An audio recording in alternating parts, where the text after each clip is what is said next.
എൻ്റെ പ്രിയപ്പെട്ടവരെ, നിങ്ങളുടെ ജീവിത പ്രതിസന്ധി എന്തു തന്നെയായാലും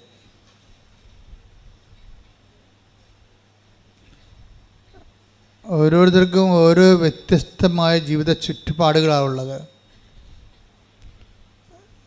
ഒന്ന് ചെറുത് ഒന്ന് വലുത് എന്ന് പറയാൻ പറ്റത്തില്ല. അവരവർക്ക് അവരവരുടെ പ്രശ്നങ്ങൾ വലുതാണ്. അങ്ങനെ പ്രശ്നങ്ങൾ വലുതാണോ ചെറുതാണോ എന്ന് അടിസ്ഥാനപ്പെടുത്തിയിരിക്കുന്നത് നമ്മളുടെ കഴിവുകേടും അനുസരിച്ചാണ്. അപ്പം നമ്മുടെ ലക്ഷ്യം പ്രശ്നങ്ങളെക്കാൾ ഉപരി കഴിവ് വർദ്ധിപ്പിക്കുക എന്നുള്ളതാണ്.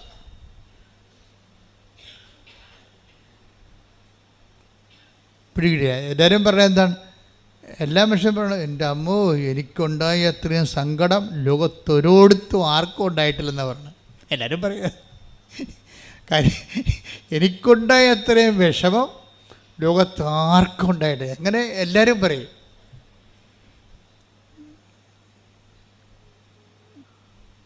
അപ്പോഴേ എല്ലാവർക്കും എല്ലാവരുടെയും സങ്കടം ഏറ്റവും വലുതാണ്.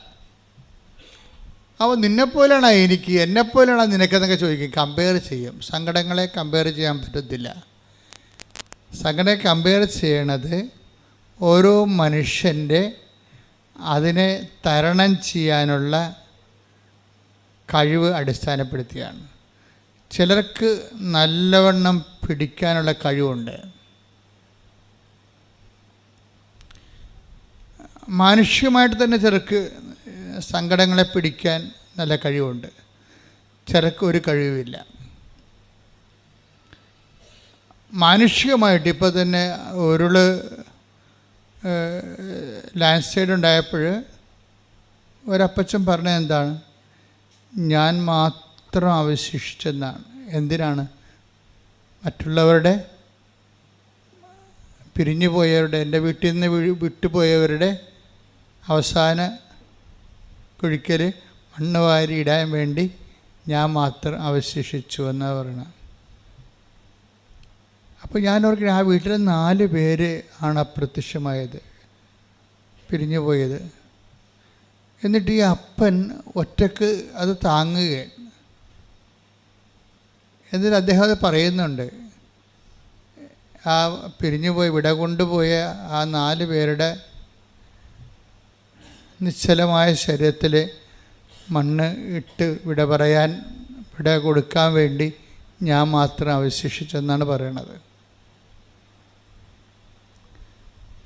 അപ്പോൾ നമ്മൾ ഒരു വീട്ടിൽ നിന്ന് നമ്മുടെ അപ്പനും അമ്മയും അല്ലെങ്കിൽ സഹോദരങ്ങളെല്ലാവരും പിരിഞ്ഞു പോയാൽ നിങ്ങൾക്ക് ചിലർക്ക് പിന്നെ എന്തിനാ ജീവിക്കണം തോന്നും, അല്ലേ? പിന്നെ എന്തിനാ ജീവിക്കണം തോന്നും. ഇപ്പം കുഞ്ഞുങ്ങൾ മരിച്ചാൽ പോലും ഇപ്പോഴേ ഈ വീട്ടുമാംസം കൊടുത്ത കുഞ്ഞുങ്ങളുണ്ടാകും. വീട്ടുമാംസം കൊടുത്ത കുഞ്ഞുങ്ങൾ, വീട്ടുമാംസം എന്ന് പറഞ്ഞത് വീട്ടിൽ മാമോദിസ കൊടുക്കും. കാര്യം അത് പ്രസവിച്ച ഉടനെ മരിക്കുന്ന കുഞ്ഞുങ്ങളൊക്കെ ഉണ്ടാകും. ഇപ്പം അത് കുറവാണ്. ഇപ്പോൾ ഭയങ്കര ട്രീറ്റ്മെൻറ്റും ചൈൽഡ് കെയറും ഒക്കെ ഉള്ള കാരണം ഒത്തിരി മാലാഖപ്പെട്ടിയൊന്നും കാണുന്നില്ല. ഞങ്ങളുടെ കുഞ്ഞുനാളിലൊക്കെ എപ്പോഴും മാലാഖപ്പെട്ടിയുടെ ഘോഷയാത്രയായിരുന്നു. ഇപ്പോൾ ആരോഗ്യം നമ്മുടെ പരിപാലന രംഗം എന്തുമാത്രം മാറിയിട്ടുണ്ടെന്ന് മനസ്സിലായില്ലേ? ഇപ്പം ആശാപ്രവർത്തകരും നിങ്ങളവർക്കും ആശാപ്രവർത്തകർക്ക് വരുമ്പോൾ അവർക്ക് വേറെ പണിയൊന്നുമില്ല, ശമ്പളം മേടിക്കാൻ. പക്ഷേ അവർ ആണ് അടിസ്ഥാന പ്രവർത്തകർ. അങ്ങനെ എല്ലാം സമൂഹത്തിൽ ചില അതുകൊണ്ടാണ് ഈ മാലാഖപ്പെട്ടി എന്ന് പറയുന്നത് എന്താണ്? ഒരു 10 കുഞ്ഞുങ്ങൾ ജനിച്ചാൽ, ഒരു 60കളിലൊക്കെ 10 കുഞ്ഞുങ്ങൾ ജനിച്ചാൽ അതിൻ്റെ അകത്ത് 5 മരിച്ചിരിക്കും. ഗർഭിണി ഉൾപ്പെടെ മരിക്കും. അങ്ങനെ എണ്ണം കൂടെയാണ്. വളരെ പണ്ടത്തെ അപ്പാവന്മാരൊക്കെ 3 കെട്ടിയെന്നൊക്കെ പറഞ്ഞാൽ അങ്ങനെയാണ്. പണ്ടത്തെ ചരിത്രത്തിൽ നോക്കിയാൽ മതി. ഒരു പുരുഷന് ഒരിക്കലും പ്രശ്നമില്ല, പ്രസവിക്കുന്ന ചേച്ചിമാർക്കേ പ്രശ്നമുള്ളൂ. നിങ്ങളൊക്കെയാണ് ഈ കാലത്ത് രക്ഷപ്പെട്ടതെന്ന് പറയാം. എന്നുവെച്ചാൽ ഒരു പണ്ടത്തെ അപ്പാവന്മാർ ചരിത്രം കേട്ട് കഴിഞ്ഞാൽ ഒരാൾ 4 കെട്ടി 3 കെട്ടിയെന്ന് വെച്ചാൽ ഒരാൾ ആ സ്ത്രീ ആ വൈഫ് മരിച്ചിട്ടാണ് ഒരാളെ കെട്ടണത്. അങ്ങനെ 3 കുടി 4 കുടി എന്നൊക്കെ പറയും. അതൊക്കെ എന്ത് വ്യത്യാസമുണ്ടായി ആ മേഖലയിൽ. ആ മേഖലയിൽ ഗൈനക്കിൻ്റെ മേഖലയിൽ ഭയങ്കരമായ ഗ്രോത്ത് സംരക്ഷണം വന്നു.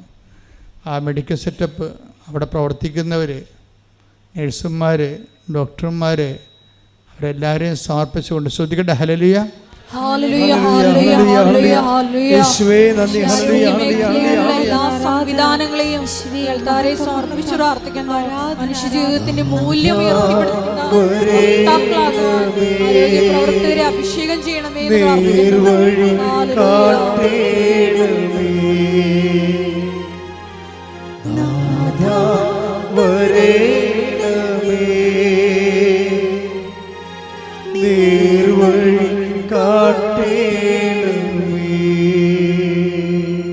പരിശുദ്ധ പരമ ദിവ്യകാരുണ്യത്തിന് ആരാധനയും സ്തുതിയും പുകഴ്ചയും ഉണ്ടായിരിക്കട്ടെ.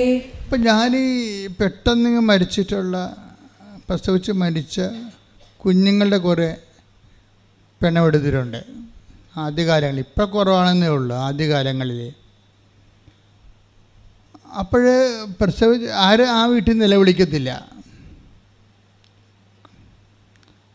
ആ വീട്ടിലാരും നിലവിളിക്കത്തില്ല. അച്ഛൻ കളർ ഉടുപ്പൊക്കെ ഇട്ടാണ് പോണത്, വെള്ള ഉടുപ്പ്.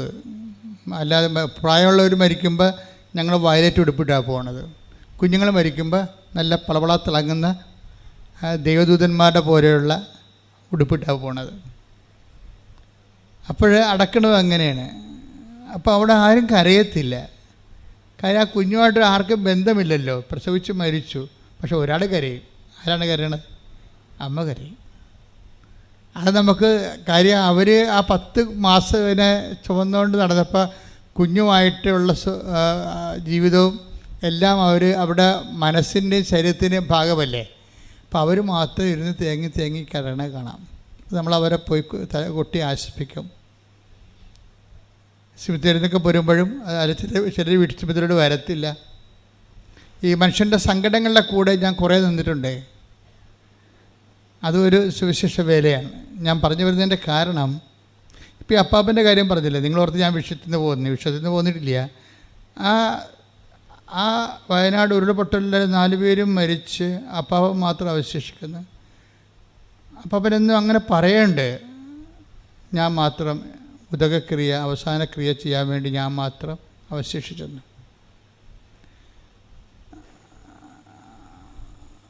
അപ്പോൾ അത് അപ്പാപ്പന് നല്ല പവറാണ് ശരിക്കും. ഈ സങ്കടങ്ങളെ, കുറേ സങ്കടം അനുഭവിച്ച ആളായിരിക്കും പണ്ടേ, ജീവിതത്തിൽ തീയിലൂടെ വന്ന ആളായിരിക്കും. അതുകൊണ്ടാണ് ഈ വെയിലത്ത് വാടാതെ അങ്ങനെ നിൽക്കണത്. അപ്പം അങ്ങനെ മനുഷ്യർ നിൽക്കും. തീയിലൂടെ വന്നവർ വെയിലത്ത് വാടാതെ അങ്ങനെ നിൽക്കും. പക്ഷേ ക്രിസ്ത്യാനിറ്റിയിൽ വരുമ്പോൾ വ്യത്യാസം വരും. ക്രിസ്ത്യാനിറ്റി സഹനത്തിന് സഹിക്കാനൊരു കഴിവല്ല നോക്കണത്. ക്രിസ്ത്യാനിറ്റി കഴിവാണ് എവാലുവേറ്റ് ചെയ്യണത്, പക്ഷേ സഹിക്കാനുള്ള കഴിവിനല്ല എവാലുവേറ്റ് ചെയ്യണത്. മറിച്ച് ഈ അപ്പാപ്പൻ ക്രിസ്ത്യാനി ആയിരുന്നെങ്കിൽ, ക്രിസ്ത്യാനി ആയിട്ട് കാര്യം അറിഞ്ഞില്ലെങ്കിൽ കഥയില്ല. ഇതിൻ്റെ ക്രിസ്ത്യൻ ടെക്നിക്സ് ഉണ്ട്. ക്രിസ്ത്യൻ അതായത് അതിൻ്റെ ഒരു തന്ത്രവിദ്യ എന്ന് പറയും, ടെക്നിക്ക്.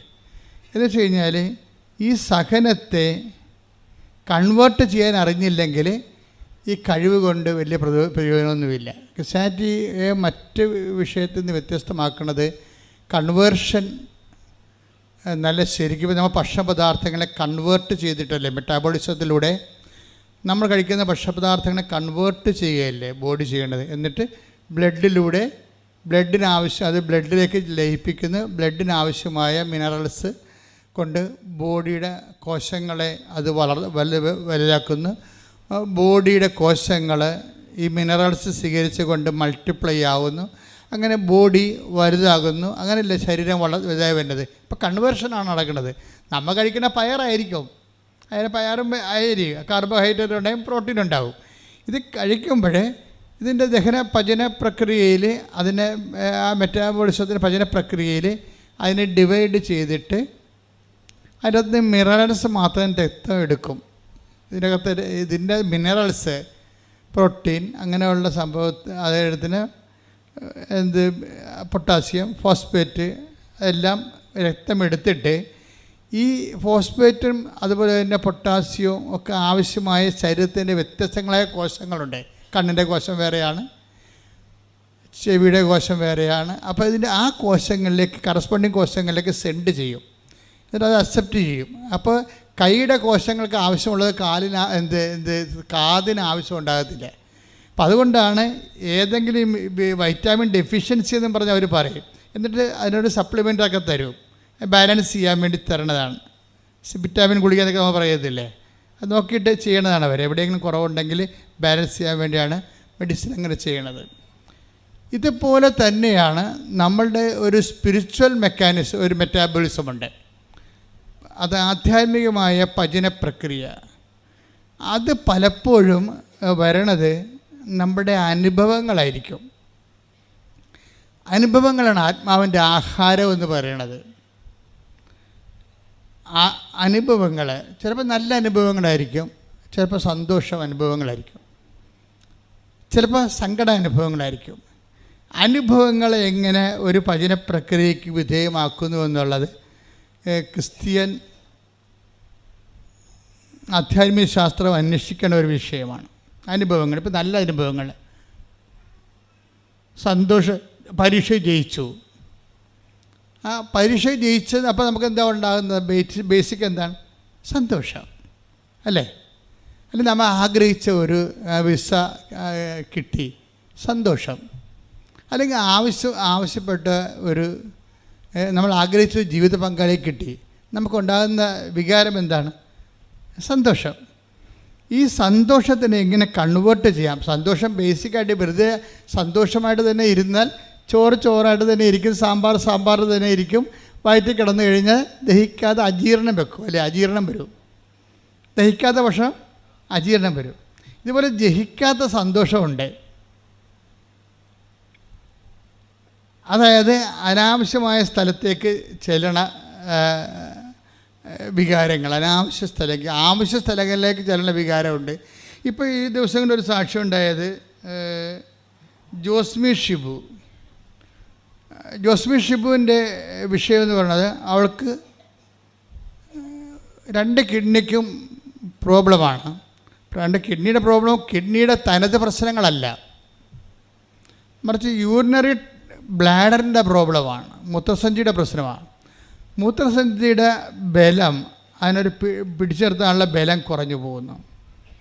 ബലം കുറഞ്ഞു കഴിഞ്ഞാൽ അതിനൊരു റബ്ബർ പോലെ ഒരു ഇലാസ്റ്റിസിറ്റി ഉണ്ട് അതിന്. അപ്പോൾ അതിനകത്ത് നിൽക്കണത്. അപ്പോൾ അതുകൊണ്ട് അതിൻ്റെ ഒരു പവറ് കുറഞ്ഞു പോയിട്ട് അതിങ്ങനെ ഒരു ബ്ലഡി ലുക്കായി, രക്തത്തിൻ്റെ ഒരു ലുക്കായി, നമ്മൾ ചുവപ്പ് ബലൂൺ വീർപ്പിച്ച് കിട്ടാൽ എങ്ങനെ ഇരിക്കും അതുപോലെയായി. അപ്പോൾ ഇത് ഭയങ്കര സീരിയസ് വിഷയമായപ്പോൾ ഇത് സ്കാനിങ് റിപ്പോർട്ടൊക്കെ ടെസ്റ്റൊക്കെ ചെയ്തപ്പോൾ മനസ്സിലായത്, ഈ 2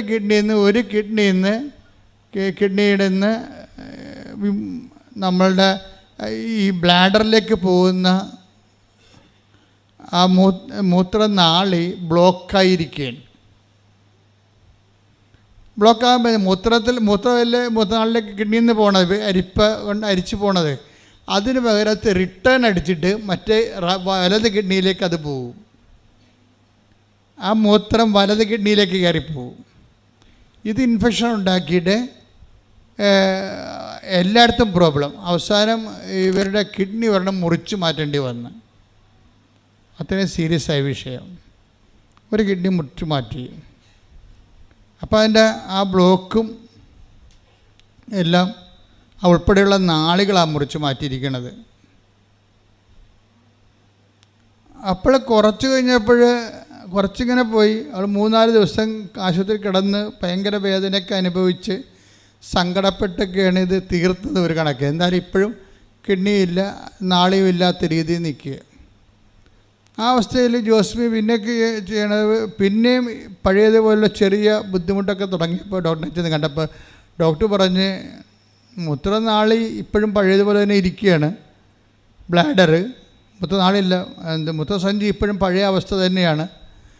അതിന് ഇനി ചെയ്യാനുണ്ടെങ്കിൽ കുടൽ മുറിക്കണം.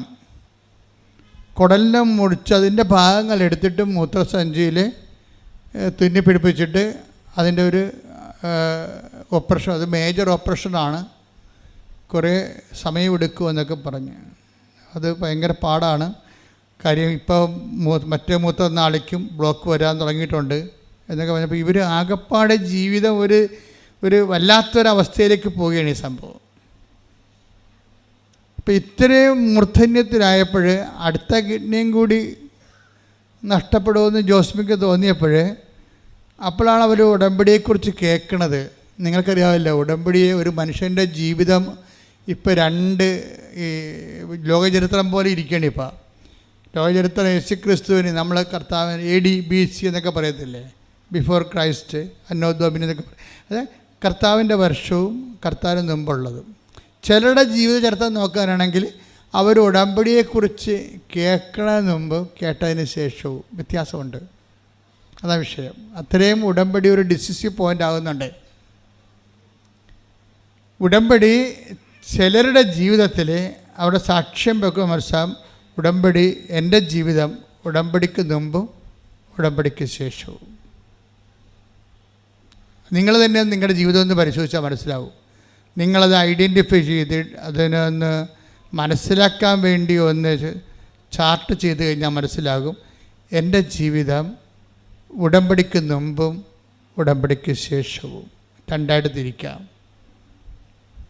ഈ സാക്ഷ്യം പറഞ്ഞ പലരുടെ ആൾക്കാരുടെയും ജീവിതത്തെ ഇങ്ങനെ രണ്ടായിട്ട് തിരിക്കാൻ പറ്റും. എന്താണ്? ഉടമ്പടിക്ക് മുമ്പും ഉടമ്പടിക്ക് ശേഷവും. ഇപ്പോൾ ജോസ്മി ഇപ്പം നോക്കിയേ, ലിവിങ് ഓൺ ദി എഡ്ജാണ്. അവസാനത്തെ അറ്റത്ത് നിൽക്കുക, അടുത്ത കിഡ്നിയും പോകുന്ന കണ്ടീഷനിൽ. അല്ലെങ്കിൽ പിന്നെ കുടലും മുറിച്ചിട്ട് അതിൻ്റെ കഷ്ണം എടുത്തിട്ട് രണ്ടാമത് മൂത്രസഞ്ചി നിർമ്മിക്കണം. ഓഹോ, ഭയങ്കരമാണത് ശരിക്കും പറഞ്ഞാൽ. നിങ്ങൾ ഓരോ അവയവങ്ങളൊക്കെ ഉള്ളപ്പോഴേ നിങ്ങളതൊക്കെ വയറേലും നെഞ്ചിലൊക്കെ തൊട്ട് ദൈവത്തോട് നന്ദി പറയണം. ആരോഗ്യമായിരിക്കുമ്പോൾ അതിനത് കേടാകാൻ വേണ്ടി നന്ദി പറയാൻ പ്രാർത്ഥിക്കാൻ കാത്തിരിക്കരുത്.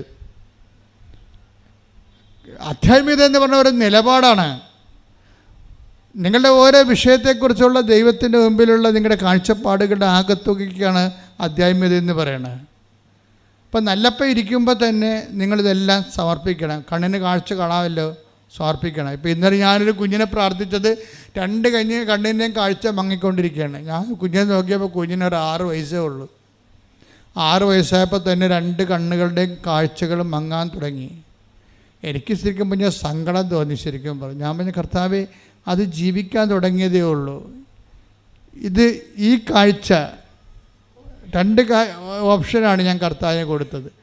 ഒന്നുകിൽ മാതാവിൻ്റെ പ്രത്യക്ഷീകരണം ഓർത്തുകൊണ്ട് നീ ഈ കുഞ്ഞിനെ ഈ സ്റ്റാറ്റസിൽ കീപ്പ് ചെയ്യണം, അല്ലെങ്കിൽ ഇതിനെ പൂർണ്ണമായ കാഴ്ച കൊടുക്കണം.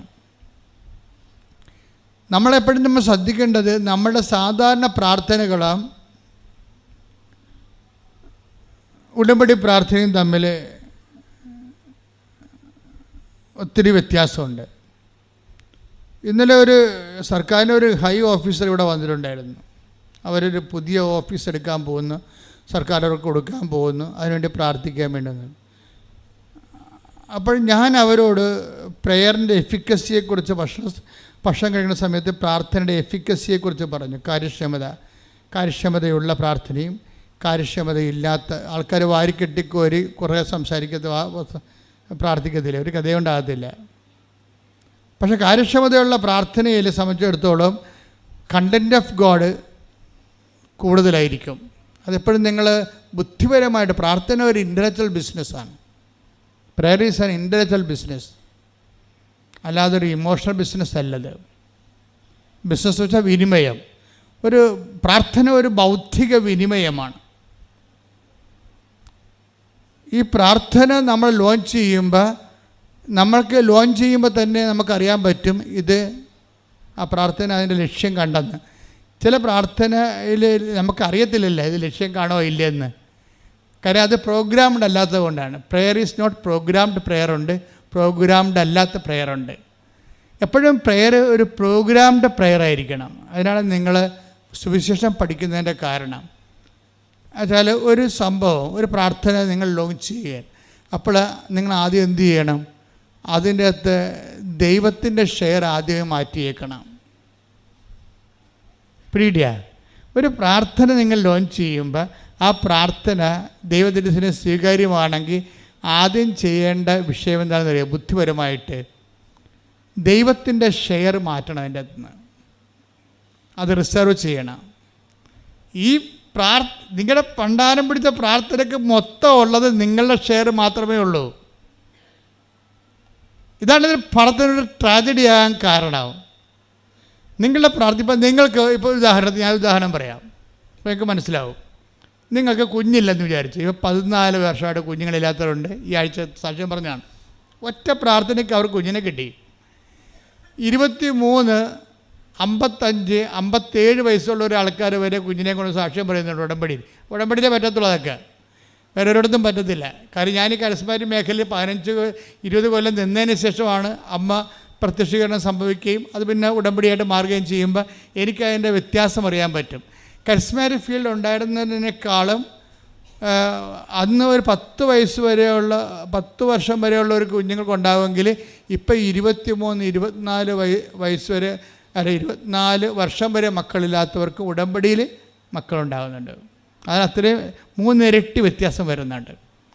നമ്മളിപ്പോൾ സംസാരിച്ചുകൊണ്ടിരിക്കുന്നത് പ്രാർത്ഥന ഒരു ബുദ്ധിപരമായ വിനിമയം എന്നുള്ള ടോപ്പിക്കാണ്.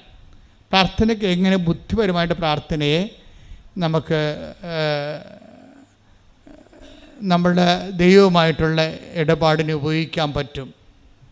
നിങ്ങൾക്ക് വന്നിരിക്കുന്ന പരാജയം, നിങ്ങൾ പ്രെയർ ലോഞ്ച് ചെയ്യുമ്പോൾ സംഭവിക്കുന്നത് അത് വല്ലാത്ത ഭൗമാകർഷണമുള്ള പ്രാർത്ഥനയാവും. ഈ പ്രാർത്ഥനയിൽ ഭൗമാകർഷണമുണ്ട്, ദൈവാകർഷണമുണ്ട്. നമ്മുടെ പ്രാർത്ഥന പലതും അതിൻ്റെ ഗതി പിടിക്കാത്തതിൻ്റെ കാരണം, അതിൻ്റെ ഗതി എന്ന് പറയണത് ഇപ്പം സുഗതൻ എന്നൊക്കെ പറഞ്ഞില്ലേ, സുഗതി എന്നൊക്കെ പറയുന്നതാണ് ബൗദ്ധിസത്തിൻ്റെ കാലത്തുണ്ടായിരുന്ന പേരാണ് സുഗതൻ. എന്ന് വെച്ചാൽ മനുഷ്യൻ അതിൻ്റെ നിർവ്വാണം പ്രാർത്ഥിക്കുമ്പോൾ അവർ സുഗതി എന്ന് പറയും. സുഗതം എന്ന് വെച്ചാൽ നല്ല ഗതി പ്രാപിക്കുക. അപ്പോൾ പ്രാർത്ഥനയ്ക്ക് അതിൻ്റെ ലക്ഷ്യം സാധിക്കുന്ന അതിൻ്റെ ഉദ്ദേശം എന്ന് വെച്ച് കഴിഞ്ഞാൽ അതുപോലെ തന്നെ ദുർഗതി പ്രാപിക്കുന്നവരുണ്ട്. ദുർമരണം എന്നൊക്കെ പറയത്തില്ലേ, ദുർഗതി പ്രാപിക്കുന്നവർ. അപ്പോൾ അതിനങ്ങനെയാണ് പറയണത്. അത് വേറെ ഒരു നീതിശാസ്ത്രമാണ്. ഞാൻ പറഞ്ഞു വരണത് പ്രാർത്ഥനയുടെ ഒരു ഗതിയുണ്ട്. ആ ഗതി പിടിക്കുന്ന പ്രാർത്ഥന എന്ന് പറയണത് എപ്പോഴും നമ്മൾക്ക് ഗതി പിടിപ്പിക്കാൻ പറ്റും. പ്രാർത്ഥനയെ നമുക്ക് ഗതി പിടിപ്പിക്കാൻ പറ്റും. അതാണ് പ്രോഗ്രാംഡ് പ്രെയർ എന്ന് പറയണത്. എന്ന് വെച്ച് കഴിഞ്ഞാൽ ആ പ്രാർത്ഥന ലോഞ്ച് ചെയ്യുമ്പോൾ അതിൻ്റെ ദൈവ അംശം അത് നമ്മൾ ഇൻഷുർ ചെയ്യണം ആദ്യമേ തന്നെ. പ്രാർത്ഥനയ്ക്ക് 2 അംശങ്ങളുണ്ട്. ഭൗമ അംശങ്ങളുമുണ്ട്, ദൈവ അംശങ്ങളുമുണ്ട്. ഭൗമ അംശം എന്ന് പറഞ്ഞാൽ എന്താണ്? നമുക്ക് വേണ്ടി നമുക്ക് ഉപയോഗിക്കാൻ പറ്റിയ കാര്യങ്ങളൊക്കെ ഭൗമ അംശങ്ങൾ. ഇത് പലപ്പോഴും ദൈവാംശങ്ങൾ പലപ്പോഴും ചില പ്രാർത്ഥനയ്ക്ക് ഉണ്ടാകത്തില്ല. ആ പ്രാർത്ഥന ലാഗ് ചെയ്തുകൊണ്ടേയിരിക്കും, കേൾക്കാൻ താമസിക്കും. ചിലപ്പോൾ കേൾക്കത്തില്ല, വേസ്റ്റ് പ്രെയർ ആവും. അതിന് ചെയ്യേണ്ട കാര്യം എന്ന് വെച്ച് കഴിഞ്ഞാൽ ഈ ആദ്യം ചെയ്യേണ്ടത് ഒരു പ്രാർത്ഥന നമ്മൾ പ്രിപ്പയർ ചെയ്ത് ലോഞ്ചിങ് സിറ്റുവേഷനിൽ വന്നു കഴിഞ്ഞാൽ ഉടനെ നമ്മളതിൻ്റെ ഭൗമ അംശങ്ങളൊക്കെ പകുതിയോളം കുറച്ചിട്ട് ദൈവാംശം വെക്കണം അതിൻ്റെ അകത്ത്. അപ്പം നിങ്ങൾക്കത് ചിലർക്കത് ഞാൻ പറയണ മനസ്സിലാകണില്ല, എനിക്കറിയാം. അവർക്ക് നിങ്ങൾ നോക്കുമ്പോൾ എനിക്കറിയാൻ പറ്റും മനസ്സിലാകണില്ലെന്ന്. അത് ഉദാഹരണം, ഒരു കുഞ്ഞിനെ വേണം നമുക്ക്. 15 വർഷമായ മക്കളില്ല, ഒരു കുഞ്ഞിനെ വേണം. അപ്പം കുഞ്ഞിനെ വേണമെന്ന് പറയുമ്പോൾ അപ്പോഴീ കുഞ്ഞ് ജനിച്ചാൽ ആദ്യം ദൈവത്തിന് എന്താണ് പ്രയോജനം എന്നുള്ളതാണ് ദൈവാംശം അതിൻ്റെ അകത്ത്. നിങ്ങൾക്ക് മാത്രം ഞങ്ങൾ കർത്താവേ ഞങ്ങൾ മരിക്കാൻ നേരത്ത് ഞങ്ങൾ ആരെങ്കിലും നോക്കണ്ടേന്ന് മലയാളീസ് അങ്ങനെയല്ലേ പറയത്തുള്ളൂ. മലയാളീസ് കുഞ്ഞിനൊക്കെ ജനിപ്പിച്ചിരിക്കണത് എന്താണ്? ചകാൻ നേരത്തെ വല്ലൊരു കഞ്ഞി വെച്ച് തരേണ്ടതെന്ന് പറഞ്ഞല്ല കുഞ്ഞിനൊക്കെ ജനിപ്പിച്ചിരിക്കണത്. ഇപ്പം എല്ലാവരും പോയില്ല, രാജ്യം വിട്ട്. അപ്പം ഇനി ആ അഭ്യാസം നടക്കത്തില്ല. അങ്ങനെ കുഞ്ഞുങ്ങളെ വെച്ചൊരു അജണ്ട വെക്കാനും പറ്റത്തില്ല ഇപ്പം. കാര്യം എന്താണ്, അവർ മുട്ടൻ പിരിയുമ്പോൾ തന്നെ അവർ വിസയും മേടിച്ച് നടുവിടാൻ പോയി. പിന്നെ ആര് നോക്കാനാണ്? നമ്മളെ നോക്കണമെങ്കിൽ വല്ല ബംഗാളികളും വരേണ്ടി വരും. അപ്പം അതിവിടെ ഞാൻ പറഞ്ഞു വരുന്നതിൻ്റെ കാരണം, ഒരു കുഞ്ഞ് ജനിക്കുമ്പോൾ തന്നെ ചില ആൾക്കാർ ദൈവത്തിനറിയാം ഈ കുഞ്ഞിനെ ഇവർക്ക് കൊടുത്തു കഴിഞ്ഞാൽ ഉള്ള കുർബാന കൂടി പോകുന്ന ദൈവത്തിനറിയാം. നിൻ്റെ സ്വഭാവം അനുസരിച്ചാണേ. ഈ പ്രാർത്ഥന അങ്ങോട്ട് ദൈവത്തിൻ്റെ അടുത്ത് ചെല്ലുമ്പോൾ തന്നെ ദൈവം ഇതിനെ സ്കാൻ ചെയ്യും. സ്കാൻ ചെയ്യുമ്പോൾ ഇവർക്ക് കുഞ്ഞിനെ കൊടുത്താലുള്ള കാലം ദൈവത്തിന് അറിയാൻ പറ്റും. എന്താണ്, ഇവിടെ പിന്നെ 5 കൊല്ലം പള്ളിക്ക് കയറത്തില്ല, കൊച്ചിനെ ദൈവമായിട്ട് ആരാധിക്കും. കാരണം താമസിച്ച് കിട്ടിയ സാധനമല്ലേ, ഒത്തിരി താമസിച്ചൊരു സാധനം കിട്ടിയത്. ഇപ്പോൾ താഴെ വെച്ചാൽ പേനരിക്കും, മുകളിൽ വെച്ചാൽ അത് താഴെ വെച്ചാൽ ഉറുമ്പരിക്കും, മുകളിൽ വെച്ചാൽ പേനരിക്കും എന്ന് പറഞ്ഞുകൊണ്ട് സ്വന്തം അമ്മായിയമ്മയെ കൊണ്ടുപോയി നോക്കിക്കത്തില്ല കുഞ്ഞിനെ. തള്ള നോക്കിയാൽ കുഞ്ഞിനെ കണ്ണിക്കേട് വരുമെന്ന് പറയും. പോരെ സമ്മതം നോക്കിയേ. പണ്ട് ഈ അമ്മായിയമ്മയും മരുമോളും തമ്മിലൊരു ഇഷ്യൂ ഒന്നും ഉണ്ടായില്ലേ. ഇപ്പോൾ കുഞ്ഞ് ജനിച്ചു കഴിഞ്ഞപ്പോൾ ഇവിടെ കുഞ്ഞിൻ്റെ അടുത്ത് തന്നെ ഇങ്ങനെ പാമ്പിൻ്റെ അടുത്ത് മുട്ടയെടുത്ത് പാമ്പിരിക്കണവർ ഇരിക്കുകയാണ്. ഒരാരെക്കൊണ്ടും തൊടിയിക്കത്തില്ല, ആരെക്കൊണ്ടും ഇടിപ്പിക്കത്തില്ല, പിന്നെ പുറത്ത് വിടത്തില്ല. കുഞ്ഞ് വലുതായ തന്നെ പുറത്ത് പോയാൽ പറയും, പിന്നെ പുറത്തേക്ക് പോരത്തെ, കുഞ്ഞ് പുറത്ത് പോരടാ, എല്ലാം ചീത്ത പിള്ളേരാണ്, കൊള്ളാത്ത പിള്ളേരാണെന്ന് നാട്ടിൽ പറ്റാത്ത ചരക്ക് അടിസ്ഥാനത്ത് വളർത്തിയെടുക്കും. പല അണ്ണന്മാരും നാട് വിട്ട് പോയിരിക്കണം. എന്താണെന്നറിയാമോ, നിങ്ങൾ വളർത്തിയതിൻ്റെ പേരിൽ നാട്ടിൽ പറ്റാത്ത ചരക്കായിട്ട് മാറി. എല്ലാവരും ഞാൻ കുറ്റം പറയണില്ല, പല ആൾക്കാർക്ക് നാട്ടുകാരുടെ പുച്ഛമാണ്. വളർന്നു വന്നിരിക്കുന്നത് ഞാനും ജനങ്ങളുടെ കൂടെ കഴിക്കല്ലേ. വളർന്നു വരിക്കുന്ന പല പെങ്കൊച്ചുങ്ങൾക്കും ആൺകൊച്ചുങ്ങൾക്കും നാട്ടുകാരുടെ പുച്ഛം, അയൽക്കാരോട്. എന്താ കാര്യം, ഈ അമ്മത്തള്ള പറഞ്ഞു കൊടുത്തിട്ടുണ്ട്, നാട്ടുകാർ കൊള്ളത്തില്ല, അയൽവാസികൾ കൊള്ളത്തില്ല. ഇവരാണ് കൊള്ളാത്തത്. ഇവർക്ക് പുറത്താക്കാൻ പറ്റാത്ത രീതിയിലുള്ള ഇൻട്രോവേർട്ടായിട്ടിരിക്കുകയാണ്. എന്നിട്ട് ഇവരാ ജനവുമായിട്ടൊരു ബന്ധവുമില്ല, അവരുടെ കൊച്ചിനെ കൊണ്ടൊരു ബന്ധം ഉണ്ടാക്കിയതൊരു ജനവുമായിട്ട്. എന്നിട്ട് ഇതിനെ പൊതിഞ്ഞ് കെട്ടി അവസാനം വേണമെങ്കിൽ കൊച്ചിനെ കെട്ടിക്കഴിഞ്ഞാൽ ഭർത്താവിനെ ഉപേക്ഷിക്കുന്ന കുറേ ഭണ്ഡാരങ്ങൾ വേറെ ഉണ്ട്. അപ്പോൾ ദൈവത്തിന് അറിയാം ഇത് ഡൈവേഴ്സിലോട്ടാണ് പോകണമെന്ന്. നമ്മുടെ ഡൈവേഴ്സ് ചരിത്രം മാത്രം ദൈവം ഒന്ന് സ്കാൻ ചെയ്ത് നോക്കിക്കഴിഞ്ഞാൽ പല ഡൈവേഴ്സും നടന്നിരിക്കണത്, അല്ലെങ്കിൽ നടക്കാൻ പോണതും, അല്ലെങ്കിൽ മനസ്സിരിപ്പും ഒരു കുഞ്ഞിനെ കിട്ടട്ടെ എന്നിട്ട് വേണം ഈ നാട്ടിൽ നിന്ന് കൊച്ചിനെ കൊണ്ട് പോകാൻ.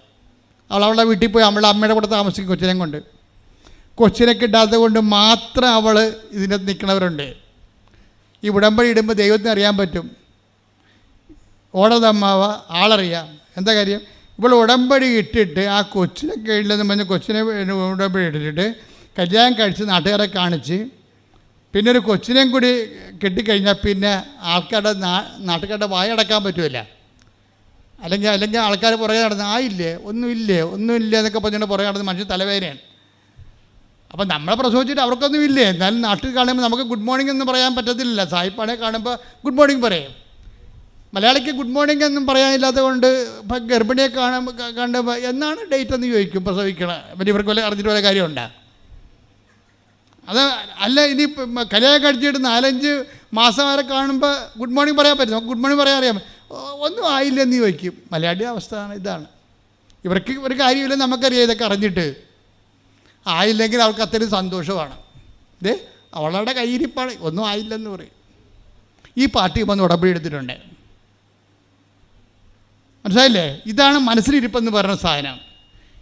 അതായത് നമ്മളോട് സന്തോഷത്തോടെ ചോദിക്കും, ഒന്നും ആയില്ലേ എന്ന് ചോദിക്കും. മക്കളായില്ല. അപ്പോൾ അവർക്ക് വേണ്ടി നമുക്ക് മക്കളില്ലെങ്കിൽ അവർ പോയി ആറ്റിച്ചാടുന്ന സങ്കടത്തിലാണ് നമ്മളോട് ചോദിക്കണത്. ആയില്ലെന്ന് പറഞ്ഞാൽ അപ്പുറത്ത് ചെന്ന് അവൾ പറയും കയ്യിരിപ്പ് കൊണ്ടാണേ, ഒന്നും ആയില്ലെന്ന് പറയും. അപ്പം അത് ഈ ഒരു മാനസികമായ അശുദ്ധിയില്ലേ, ഈ അശുദ്ധിയും ഉടമ്പടിയും തമ്മിൽ കുറേ ബന്ധമുണ്ട്. ഇപ്പം ബൈബിൾ എന്താ പറയണത്? കഴിയുന്നത്ര എല്ലാവരോടും സമാധാനത്തോടെ വർത്തിക്കുവിൻ. Take the word of God. നമ്മൾ റോമ 12:18 എടുത്തേ. റോമ 12:18. റോമ 12:18. സാധിക്കുന്നിടത്തോളം പറഞ്ഞേ, ഏറ്റു പറഞ്ഞേ. സാധിക്കുന്നിടത്തോളം എല്ലാവരോടും സമാധാനത്തിൽ വർത്തിക്കുവിൻ. Praise the Lord. അപ്പോൾ നിങ്ങളൊക്കെ ബൈബിൾ തന്നെ ഉടമ്പടി എടുത്ത് ആദ്യം ചെയ്യേണ്ടത് എന്താണ്? സാധിക്കുന്നിടത്തോളം എല്ലാവരോടും എന്ന് വെച്ച് കഴിഞ്ഞാൽ അതിൻ്റെ ശത്രുക്കളോടും സമാധാനത്തോടെ വർത്തിക്കുവിൻ. അപ്പോൾ സമാധാനം എന്ന് പറഞ്ഞാൽ എന്താ? സമാധാനം എന്ന് പറഞ്ഞാൽ യുദ്ധമില്ലാത്ത വഴക്കില്ലാത്ത അവസ്ഥ അല്ല. ബൈബിളിലെ സമാധാനം പരിശുദ്ധാത്മാവ് നിറയാൻ പറ്റിയ ഫോർമാറ്റ് എന്ന് എൻ്റെ അർത്ഥം. മനസ്സിലായില്ലേ? അതിപ്പോൾ നമ്മൾ ഈ സമാധാനം പല ഡിക്ഷണറിയിൽ പല അർത്ഥമാണ്. ബൈബിൾ ഡിക്ഷണറി ബൈബിളിൻ്റെ സ്പിരിച്വൽ ലൈഫിൻ്റെ ആധ്യാത്മിക ജീവിതത്തിൻ്റെ ഒരു നിഘണ്ടു ഉണ്ടാക്കുകയാണെങ്കിൽ, ആധ്യാത്മിക ജീവിത നിഘണ്ടു എന്നും പറഞ്ഞ പുസ്തകം നമ്മൾ ചെയ്യണമെങ്കിൽ അവിടെ സമാധാനം എന്ന് പറഞ്ഞാൽ അതിന് ഒറ്റ അർത്ഥമേ ഉള്ളൂ. എന്താണ്? പരിശുദ്ധാത്മാവ് പ്രവർത്തിക്കാൻ പറ്റിയ ഒരു പരുവം ഉണ്ടാക്കുക. അതാണ് സംഭവം. സമാധാനം എന്താണ്? നമുക്ക് സമാധാനം കിട്ടി ദൈവത്തിന് എന്തിനാണെന്നേ, ഇത് ദൈവാംശമാണ്. നമ്മളെപ്പോഴും അനുഭവത്തിൻ്റെ ദൈവാംശങ്ങളെക്കുറിച്ചാണ് ചിന്തിക്കേണ്ടത്. നമ്മളെപ്പോഴും ചിന്തിക്കേണ്ടത് നമുക്ക് സമാധാനം കിട്ടി, നമ്മൾ കുറച്ച് മുമ്പ് മരിച്ചുപോയി, തീർന്നു. ദൈവത്തിന് അതുകൊണ്ട് എന്ത് പ്രയോജനം? സമാധാനം ദൈവം തരുമ്പോൾ ദൈവത്തിൻ്റെ പോർഷൻ ഗ്യാരണ്ടി ചെയ്യണം നമ്മൾ. എന്താ കാര്യം? അത് നമ്മൾ തമ്മിൽ വഴക്കിടാതിരിക്കണമല്ല പ്രശ്നം, അതാർക്കും കഴിയും. ഇപ്പം മഹാത്മാഗാന്ധി എന്തുമാത്രം ആൾക്കാരോട് ക്ഷമിച്ചു. കാര്യം എന്താ മഹാത്മാഗാന്ധി ക്ഷമിക്കാൻ കാരണം? പുള്ളിക്കാരൻ ജീവിതകാലം വട്ടമേശ സമ്മേളനത്തിന് ഇംഗ്ലണ്ടിൽ പോയപ്പോൾ ആ മനുഷ്യൻ കപ്പലിൽ ഒരാടിനെ കൊണ്ടാണ് പോയത്. അപ്പോൾ ചർച്ചിൽ അവിടെ ഉണ്ടായിരുന്ന സാഹിബ് ചോദിച്ചേ, ഇതെന്തിനാ ബഗ്ഗറെ ഈ ആടിനെയും കൊണ്ട് വന്നിരിക്കുന്നത്? അപ്പോൾ പുള്ളി ആടിനെ കറന്ന് അദ്ദേഹത്തിൻ്റെ പാല് ആ ആടിനെ കറന്നാണ് കുടിക്കണത്. ഓരോ മനുഷ്യൻ്റെ ജീവിത രീതിയാണേ.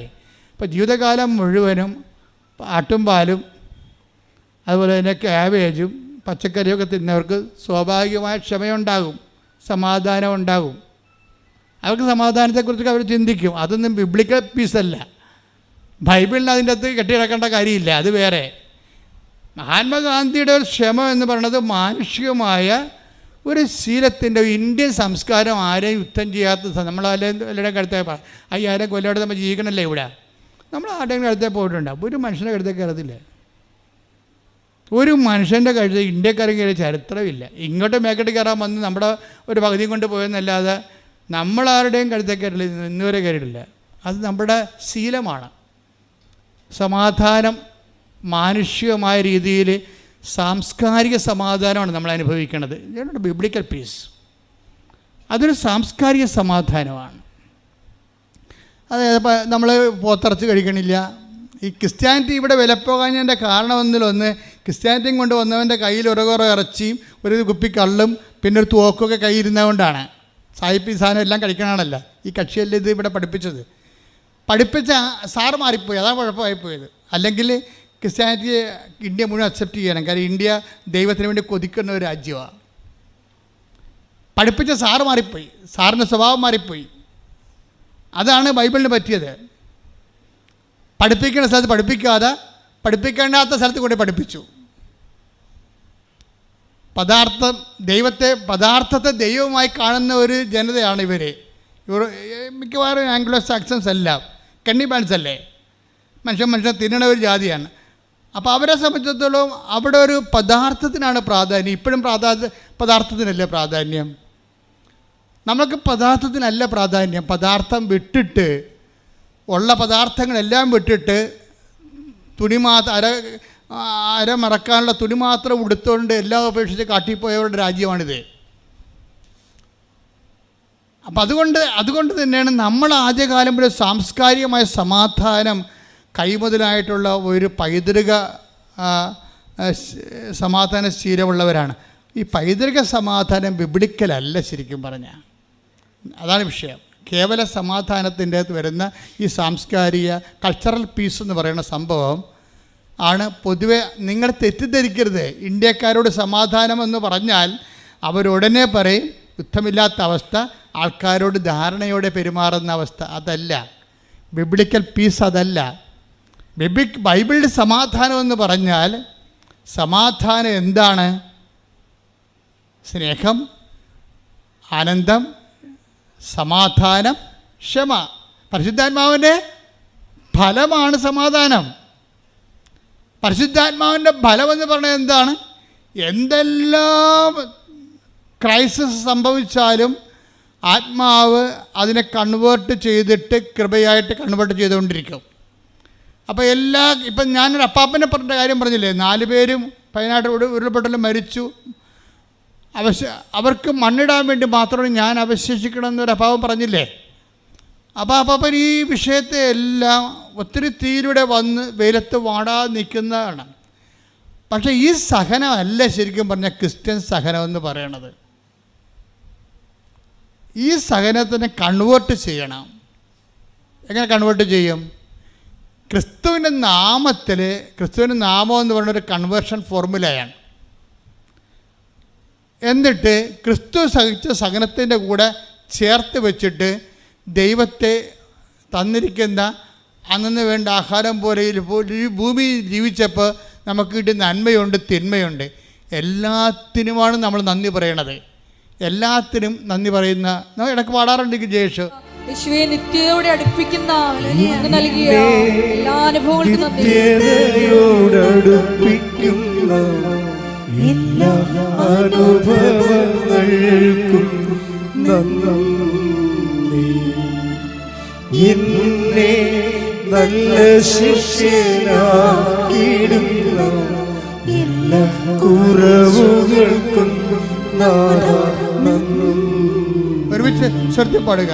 എന്നെ നിത്യതയോടടുപ്പിക്കുന്ന എല്ലാ അനുഭവങ്ങൾക്കും നന്ദി.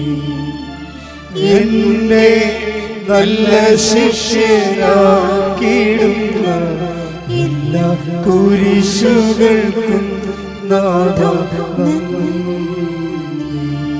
എല്ലാ തോൽവികൾക്കും നാഥാ നന്ദി.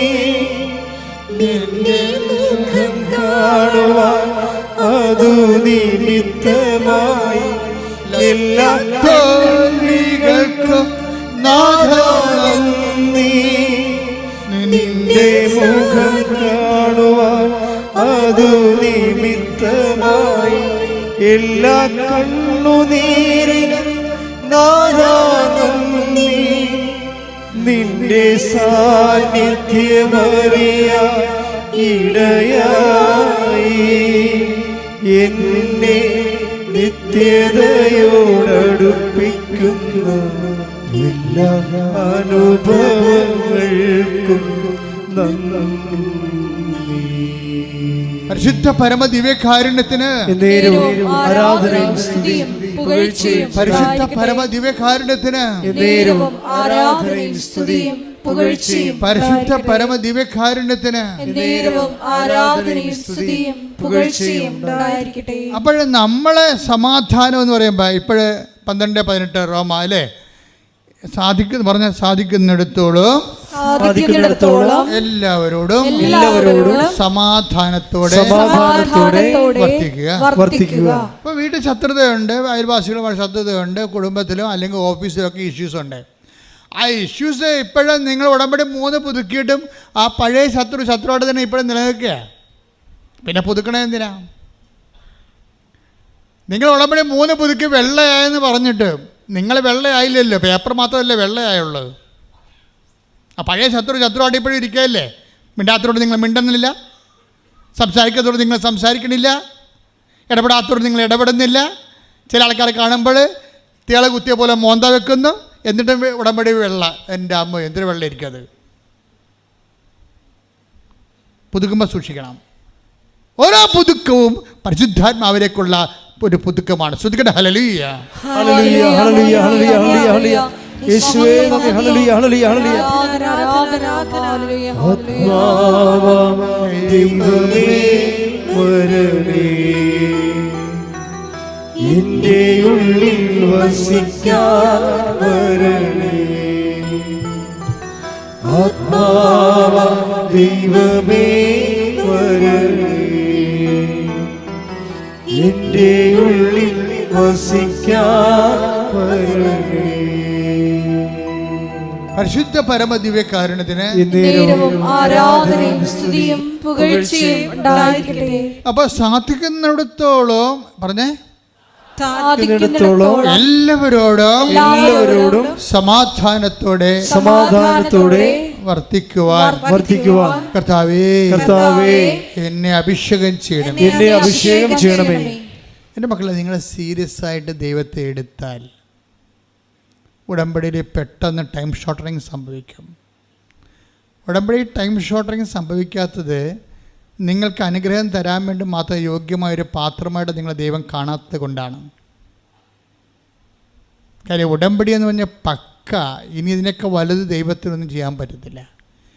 വീണ്ടും ക്രിസ്തു ജനിക്കുകയും മരിക്കുകയും ചെയ്താലും തൻ്റെ സാന്നിധ്യത്തെ ലോകാവസാനം വരെ ഉറപ്പ് വരുത്താൻ കുർബാന സ്ഥാപിക്കുന്നതിനൊക്കെ വലിയൊരു ഉടമ്പടി ചെയ്യാൻ പറ്റത്തില്ലെന്ന് പറയുന്ന പോലെ തന്നെയാണ് ഉടമ്പടി എന്നുള്ള സംവിധാനം.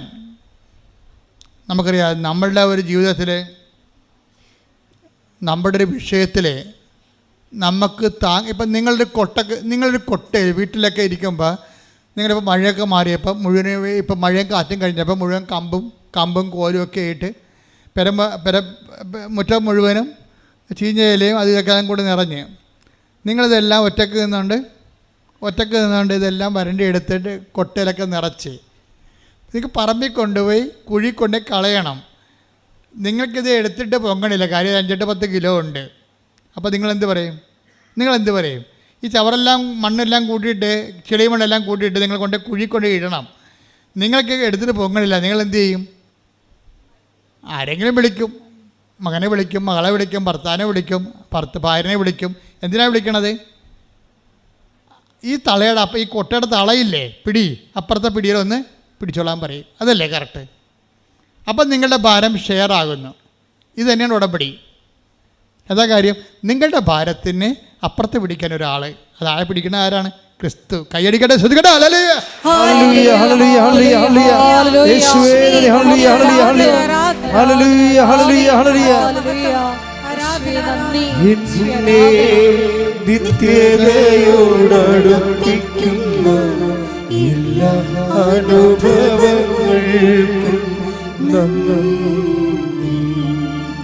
എന്നെ നല്ല ശിഷ്യനാക്കിയിടുന്ന എല്ലാ കുരിശുകൾക്കും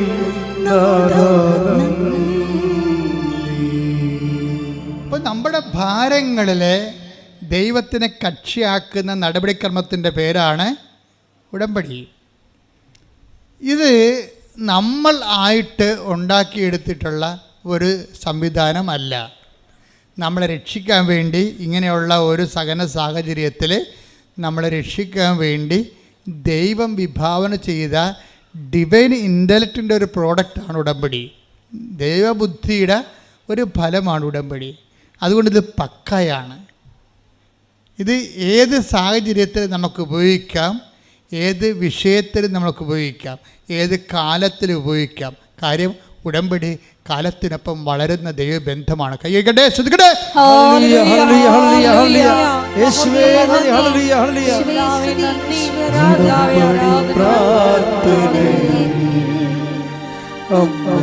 ഉടനടി പരിഹാരമേകും ഉടമ്പടി പ്രാർത്ഥന, ഉടനടി പരിഹാരമേകും അവൻ പറയുന്നതും ചെയ്തിടുകിൽ ജീവിതം ധന്യമായി തീർന്നിടും. പരിശുദ്ധ പരമ ദിവ്യകാരുണ്യത്തിന് ആരാധനയും സ്തുതിയും പുകഴ്ചയും ഉണ്ടായിരിക്കട്ടെ. നമുക്ക് 2 തരത്തിൽ ദൈവാനുഭവത്തെ സമീപിക്കാൻ പറ്റും. ഒന്ന് ജ്ഞാനമാർഗത്തിലൂടെയാണ് നമ്മൾ, പിന്നെ ഭക്തിമാർഗമുണ്ട്, കർമ്മമാർഗമുണ്ട്. അതെല്ലാം ഇന്ത്യൻ മാർഗങ്ങളാണ്. പണ്ട് പോലെ നമ്മുടെ നമ്മുടെ ഋഷിവര്യന്മാരുണ്ടാക്കിയ മാർഗങ്ങളാണ്. ലോകത്തിലുള്ളതാണ്, ലോകത്തിൽ പണ്ട് പോലെ ഉള്ളത്. ഇവരിതിനെ ഐഡൻറ്റിഫൈ ചെയ്തു, ഋഷികൾ ഇതിനെ ഐഡൻറ്റിഫൈ ചെയ്തു. ഇന്നത്തെ ഒരു ജ്ഞാനമാർഗം അതാണ്. ഈശോ വരുമ്പോൾ ഈശോ എന്താ പറയണത്? ഈ നിങ്ങൾ അറിയാത്തതിനെ ആരാധിക്കുന്നു, ഞങ്ങൾ അറിയുന്നതിനെ ആരാധിക്കുന്നു. രക്ഷ എന്ന് പറയുന്ന ക്രിസ്തു ആരാണ്? അറിഞ്ഞ് ആരാധിക്കുന്നതിലാണ് ക്രിസ്തു വരണത്. Take the word of God. ശ്രദ്ധിക്കട്ടെ. ഹല്ലേലൂയ ഹല്ലേലൂയ ഹല്ലേലൂയ ഹല്ലേലൂയ ഹല്ലേലൂയ. യേശു യോഹന്നാൻ 4:22. യോഹന്നാൻ 4:22. നിങ്ങൾ അറിയാത്തതിനെ ആരാധിക്കുന്നു. പറഞ്ഞേ, നിങ്ങൾ അറിയാത്തതിനെ ആരാധിക്കുന്നു. ഞങ്ങൾ അറിയുന്നതിനെ ആരാധിക്കുന്നു. ഞങ്ങൾ അറിയുന്നതിനെ ആരാധിക്കുന്നു. എന്തെന്നാൽ രക്ഷ യഹൂദരിൽ നിന്നാണ് വരുന്നത്. രക്ഷ എന്ന് പറഞ്ഞാൽ ക്രിസ്തുവാണ്. ലൂക്ക 2:30 എല്ലാ മനുഷ്യർക്കും വേണ്ടി ഒരുക്കിയിരിക്കുന്ന രക്ഷ. Take the word of God. ശ്രദ്ധിക്കട്ടെ. ഹല്ലേലൂയ ഹല്ലേലൂയ ഹല്ലേലൂയ ഹല്ലേലൂയ ഹല്ലേലൂയ ഹല്ലേലൂയ. യേശുവേ നന്ദി. ഹല്ലേലൂയ ഹല്ലേലൂയ. ലൂക്ക 2:30. എന്തെന്നാൽ സകല ജനതകൾക്കും വേണ്ടി അങ്ങ് ഒരുക്കിയിരിക്കുന്ന രക്ഷ എന്റെ കണ്ണുകൾ കണ്ടു കഴിഞ്ഞു. അപ്പൊ ക്രിസ്തു എന്ന് പറയുന്ന രക്ഷാമാർഗം എല്ലാ മനുഷ്യർക്കും വേണ്ടിയാണ് ദൈവം ഒരുക്കിയത്. അതുകൊണ്ടാണ് എല്ലാവരും ഇവിടെ സാക്ഷ്യം പറയുന്നതിൻ്റെ കാര്യം. അപ്പം ദൈവത്തിൻ്റെ വിഭാവനയിലുള്ളതാണ് ഫോർ ഓൾ മെൻ, എല്ലാവർക്കും വേണ്ടിയുള്ളതാണ്. ഇനി എന്താ സംഭവം എന്ന് വെച്ച് കഴിഞ്ഞാൽ, എൻ്റെ ഈ ജ്ഞാനമാർഗ ധ്യാനത്തിൽ നിങ്ങൾ കേട്ടുകൊണ്ടിരിക്കുന്നത് എങ്ങനെയാണ് ഉടമ്പടി നമ്മൾ അറിവോടുകൂടി ഉടമ്പടി ആക്ടിവേറ്റ് ചെയ്യണത്. ചില അച്ഛൻ പറഞ്ഞ് കൊച്ചി പോകാൻ, കൊച്ചി പോയച്ഛൻ വന്നത് എന്തിനാണ് പോയതെന്ന് വന്നപ്പോഴാണ് തിരക്കണത്. അയ്യോ എന്തിനാണ് എന്നെ കൊച്ചി പറഞ്ഞ് വിട്ടതെന്ന്. മനസ്സിലായില്ലേ? അതുപോലെ ഉടമ്പടി എടുക്കുന്നവരുണ്ട്. അച്ഛൻ പറഞ്ഞ് പത്രം കൊടുക്കാൻ പത്രം കൊടുത്തു, ക്ലിയർ, ഓരോ പ്രശ്നമില്ല. അച്ഛൻ പറഞ്ഞ് രോഗികളെ കാണാൻ രോഗികളെ കണ്ട്. അച്ഛൻ പറഞ്ഞ് പൊതിച്ചോറ് കൊടുക്കുക, ഞാൻ പറഞ്ഞിട്ടില്ലേ. നിങ്ങൾക്ക് ഭക്ഷണമില്ലാത്തവർക്ക് ഭക്ഷണം കൊടുക്കണം, വസ്ത്രമില്ലാത്തവർക്ക് വസ്ത്രം കൊടുക്കണം. ഇപ്പം നിങ്ങൾ തന്ന മുഴുവൻ വസ്ത്രങ്ങളും ഞങ്ങൾ കൊണ്ട് വയനാട്ടിൽ കൊടുത്തു. ഇനി കുറേ ഇരിപ്പുണ്ട്. കാര്യം അടിയന്തര സാഹചര്യങ്ങളിൽ ആളുടെ കയ്യിലും വസ്ത്രം ഉണ്ടാകത്തില്ല. നിങ്ങൾക്കറിയാവില്ല, ആളുടെ കയ്യിലും ഉണ്ടാകത്തില്ല. അപ്പം മനുഷ്യൻ നമ്മുടെ സമൂഹത്തിന് അത് നിങ്ങൾക്കറിയാവില്ല, എന്ത് ഒരു വിഷയം വരുമ്പോൾ വേദന അല്ലെങ്കിൽ ദുരന്തം, അത് മതവും ജാതിയും നോക്കിയിട്ടാണ് വരുന്നത്. അങ്ങനെയല്ല, പ്രകൃതിയിൽ എപ്പോഴും ഇത് ഉണ്ടാവും. കർത്താവ് പണ്ടേ പറഞ്ഞിട്ടുണ്ട്, ലോകത്ത് നിങ്ങൾക്ക് ദുഃഖങ്ങൾ ഉണ്ടാകും. കർത്താവ് ദുരന്തങ്ങളെക്കുറിച്ച് പറയുമ്പോൾ ദുരന്തത്തെ നേരിട്ട് അഡ്രസ്സ് ചെയ്യണില്ല. കർത്താവ് പറഞ്ഞു ശിലോഹയിലെ കുളം, ശിലോഹയിലെ ഗോപുരം ഇടിഞ്ഞ് വീണ്, ഉയർന്നു നിൽക്കണൊക്കെ ഇടിഞ്ഞ് വീഴുമെന്ന് കർത്താവ് പറഞ്ഞിട്ടുണ്ട്. ഉയർന്നു നിൽക്കണ എന്ത് ഉയർന്നു നിന്നാലും അത് എപ്പോഴെങ്കിലും നാളെ ഇടിഞ്ഞ് വീഴും. മനുഷ്യൻ്റെ ബുദ്ധിയും ബോധവും ശാസ്ത്രമൊക്കെ വളരണമനുസരിച്ച് ദൈവം എന്തിനാണ് ഈ ശാസ്ത്രത്തെ വളർത്തുന്നതിൻ്റെ ഉദ്ദേശം എന്താണ്? ഇപ്പം മദ്രാസ് നഗരം മുഴുവനും ഒരു മഴ പെയ്താൽ മതി, അപ്പം തന്നെ വെള്ളം നിൽക്കും, കഴുത്തപ്പം വെള്ളം നിൽക്കും. ബ്രിട്ടീഷുകാർ ഭരിക്കണ കാലത്ത് മദ്രാസ് നഗരത്തിൻ്റെ ബ്ലൂ പ്രിൻ്റ് ഇറക്കിയിട്ടുണ്ട് അവർ. അവിടെ അന്ന് പുഴയായിട്ട് വെള്ളം ഒഴുക്കുണ്ടായിരുന്ന സ്ഥലങ്ങളിലെല്ലാം ഇപ്പോൾ ഫ്ലാറ്റ് പണിത് വെച്ചിരിക്കുക. അതുകൊണ്ടാണ് വെള്ളപ്പൊക്കം അവിടെ ഉണ്ടായത് മദ്രാസിൽ. ഇപ്പം അവർ സ്ഥലത്തിൻ്റെ വിലയെല്ലാം കുറഞ്ഞു, എല്ലാം. അപ്പം മനുഷ്യന് ബുദ്ധിയും ബോധമൊക്കെ തരുമ്പോൾ അതനുസരിച്ചിട്ട് നിലവിലുള്ള ഗവൺമെൻറ്റുകൾ അവരെ പൗരന്മാരെ സേഫായിട്ടുള്ള സ്ഥലങ്ങളിൽ സംരക്ഷിക്കാൻ ആർക്കാണ് ബാധ്യത? ജനാധിപത്യ സംവിധാനത്തിൽ ഗവൺമെൻറ്റിനാണ് ബാധ്യത, ഫസ്റ്റ് ബാധ്യത.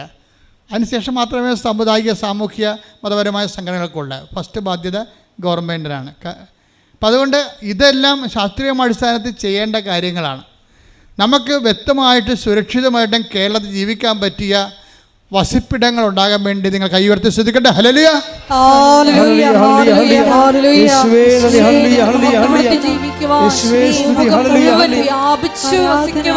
ഞങ്ങൾക്ക് വാസഭൂമി നൽകിയതിന് നന്ദി പറയുന്നു. ബന്ധപ്പെടുത്തി ജീവിക്കുവാൻ ചെയ്ത് കൊടുക്കണമേ. ആരാധന യേശുവേ, ആരാധന ആരാധന ആരാധന യേശുവേ, ആരാധന.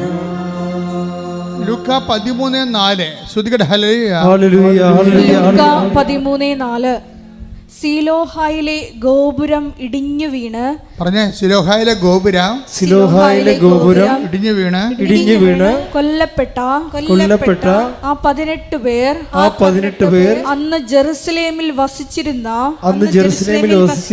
എല്ലാവരെയും കാൾ കുറ്റക്കാരായിരുന്നു എന്ന് നിങ്ങൾ വിചാരിക്കുന്നുവോ? അല്ല എന്ന് ഞാൻ പറയുന്നു. പശ്ചാത്തപിക്കുന്നില്ലെങ്കിൽ നിങ്ങൾ എല്ലാവരും അതുപോലെ നശിക്കും. അപ്പൊ ഈശോ ഇങ്ങനെ ഉണ്ടാകുന്ന ഒരു പ്രകൃതി ദുരന്തം അല്ലെങ്കിൽ മനുഷ്യനിർമ്മിതമായ ദുരന്തം, മാൻമെയ്ഡ് കലാമിറ്റി ഉണ്ടാകുമ്പോൾ ആ കലാമിറ്റിയെ സമീപിക്കുന്നത് നിത്യതയുമായിട്ട് കണക്ട് ചെയ്താണ്. എന്താ കാര്യം? ഇങ്ങനെ ഓരോ ദുരന്തങ്ങൾ കേൾക്കുമ്പോൾ നിങ്ങൾ എന്ത് ചെയ്യണം? ആദ്യം പശ്ചാത്തപിക്കണം. ആ ദുരന്തം നമ്മൾക്ക് സംഭവിക്കാതിരിക്കാൻ വേണ്ടി എന്ത് ചെയ്യണം? നിങ്ങൾ അനുതപിക്കണം. അനുതാപവും സംരക്ഷണവും തമ്മിൽ ബന്ധപ്പെട്ട് കിടക്കുകയാണ്.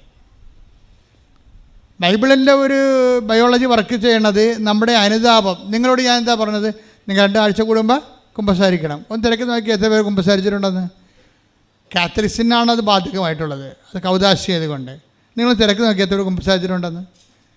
ഉടമ്പടി എടുത്തിട്ട് പോലും കുമ്പസാരിച്ചിട്ടില്ലെങ്കിൽ എന്തൊരു കാണ്ടാമൃഗമായിരിക്കും ആ അവതാരം. ഭയങ്കര ബുദ്ധിമുട്ടായിരിക്കും അത്. ഉടമ്പടി എടുത്തിട്ട് പോലും, ഉടമ്പടി ഇവിടെ 2 ആഴ്ചയിൽ കുമ്പസാരിക്കാമെന്ന് പറഞ്ഞ് ഇവിടെ വലിയ വായിൽ വർത്തമാനം പറഞ്ഞിട്ട് പ്രഖ്യാപിച്ചിട്ട് പോയിരിക്കുകയാണ്. നിങ്ങളോട് ഞാനത് എന്താ അങ്ങനെ പറഞ്ഞതെന്നറിയാവോ? അതായത് നമ്മുടെ വിശുദ്ധിയും ദൈവസംരക്ഷണവും തമ്മിൽ ഇൻ്റർകണക്റ്റഡാണ്. ദൈവത്തിന് നമ്മൾ ഒരു റീച്ച് കിട്ടണമെന്നുണ്ടെങ്കിൽ ഒന്നുമില്ലെങ്കിൽ എന്താണ്? ദൈവത്തിന് റീച്ച് കിട്ടാൻ പറ്റിയ രീതിയിൽ നമ്മളെ തന്നെ പ്ലേസ് ചെയ്യണം. ഇത് ഭയങ്കര സീരിയസ് വിഷയമാണ്. ഒരു പോലീസുകാരൻ നിന്ന് ക്ലാസ് എടുക്കണം കണ്ടിട്ടില്ലേ? മുങ്ങിത്താഴാൻ പോകുന്നവനെ നിങ്ങളെ പിടിക്കരുത്, ഭക്ഷണം ഇല്ലാതെ നമുക്ക് 30 ദിവസം താമസിക്കാം, പ്രാണവായു ഇല്ലാതെ 3 മിനിറ്റ് താമസിക്കാൻ പറ്റത്തില്ല. മുങ്ങിച്ചാകാൻ പോകുന്നവർ നിങ്ങൾ പിടിക്കാൻ പോയാൽ അവൻ കയറി നിങ്ങളെ പിടിക്കും, രണ്ടും ചാകും. അപ്പോൾ ഇങ്ങനെ ഓരോരോ തരം ക്ലാസ്സുകൾ മനുഷ്യരാശിക്ക് പറഞ്ഞുകൊണ്ടിരിക്കുകയാണ്, മനുഷ്യ സമൂഹത്തിൽ പറഞ്ഞുകൊണ്ടിരിക്കുകയാണ്. ഏറ്റവും വലിയ പ്രൊട്ടക്ഷൻ എന്താണെന്ന് വെച്ച് കഴിഞ്ഞാൽ ദൈവത്തിന് ഇപ്പോൾ മുങ്ങി ചാകാൻ പോകുന്നവരാണെങ്കിലും അവരെ സംരക്ഷിക്കാൻ വേണ്ടി ഉള്ള ചില പ്രത്യേകമായ മുങ്ങൽ മാർഗങ്ങളും അവരെ പിടിക്കേണ്ട സ്ഥലങ്ങളൊക്കെ ഉണ്ട്. അതുപോലെ നമ്മൾക്ക് ദൈവത്തിന് നമ്മളെ സംരക്ഷിക്കാൻ പറ്റിയ ഒരു സേഫ് കോർണർ നമ്മൾ ക്രിയേറ്റ് ചെയ്യണം. എങ്ങനെ? വിശുദ്ധിയിലൂടെയാണ് ക്രിയേറ്റ് ചെയ്യണത്. മനസ്സിലായില്ലേ? വിശുദ്ധിയും പ്രൊട്ടക്ഷൻ സംരക്ഷണവും തമ്മിൽ ബന്ധമുണ്ട്. അപ്പം ഞാൻ നോൺ ക്രിസ്ത്യൻസൊക്കെ ഇതുപോലെ ഉടമ്പടിയുടെ ഭാഗമായിട്ടുണ്ട്. അവരുടെ പറഞ്ഞിട്ടുണ്ട്, നിങ്ങളുടെ മനസ്സാക്ഷിക്ക് വിരുദ്ധമായിട്ട് നിങ്ങളൊന്നും ചെയ്യരുത്. മനസ്സാക്ഷി നിങ്ങൾക്ക് വേദപുസ്തകം വെളിപാടായിട്ട് തന്നിട്ടില്ലാത്തുള്ള കാലം, നിങ്ങളത് അംഗീകരിക്കാത്തുള്ള കാലം അംഗീകരിക്കേണ്ടത് എന്താണ്? ദൈവം മനുഷ്യരാശി കൊടുത്തിരിക്കുന്ന സത്യമായ മനസ്സാക്ഷി തന്നെയാണ്. അതിൻ്റെ അകത്ത് കൊല്ലരുതെന്നുള്ളത് എല്ലാവർക്കും അറിയാവുന്നതല്ലേ? പ്രത്യേകാരം പഠിപ്പിക്കേണ്ട കാര്യമുണ്ടോ?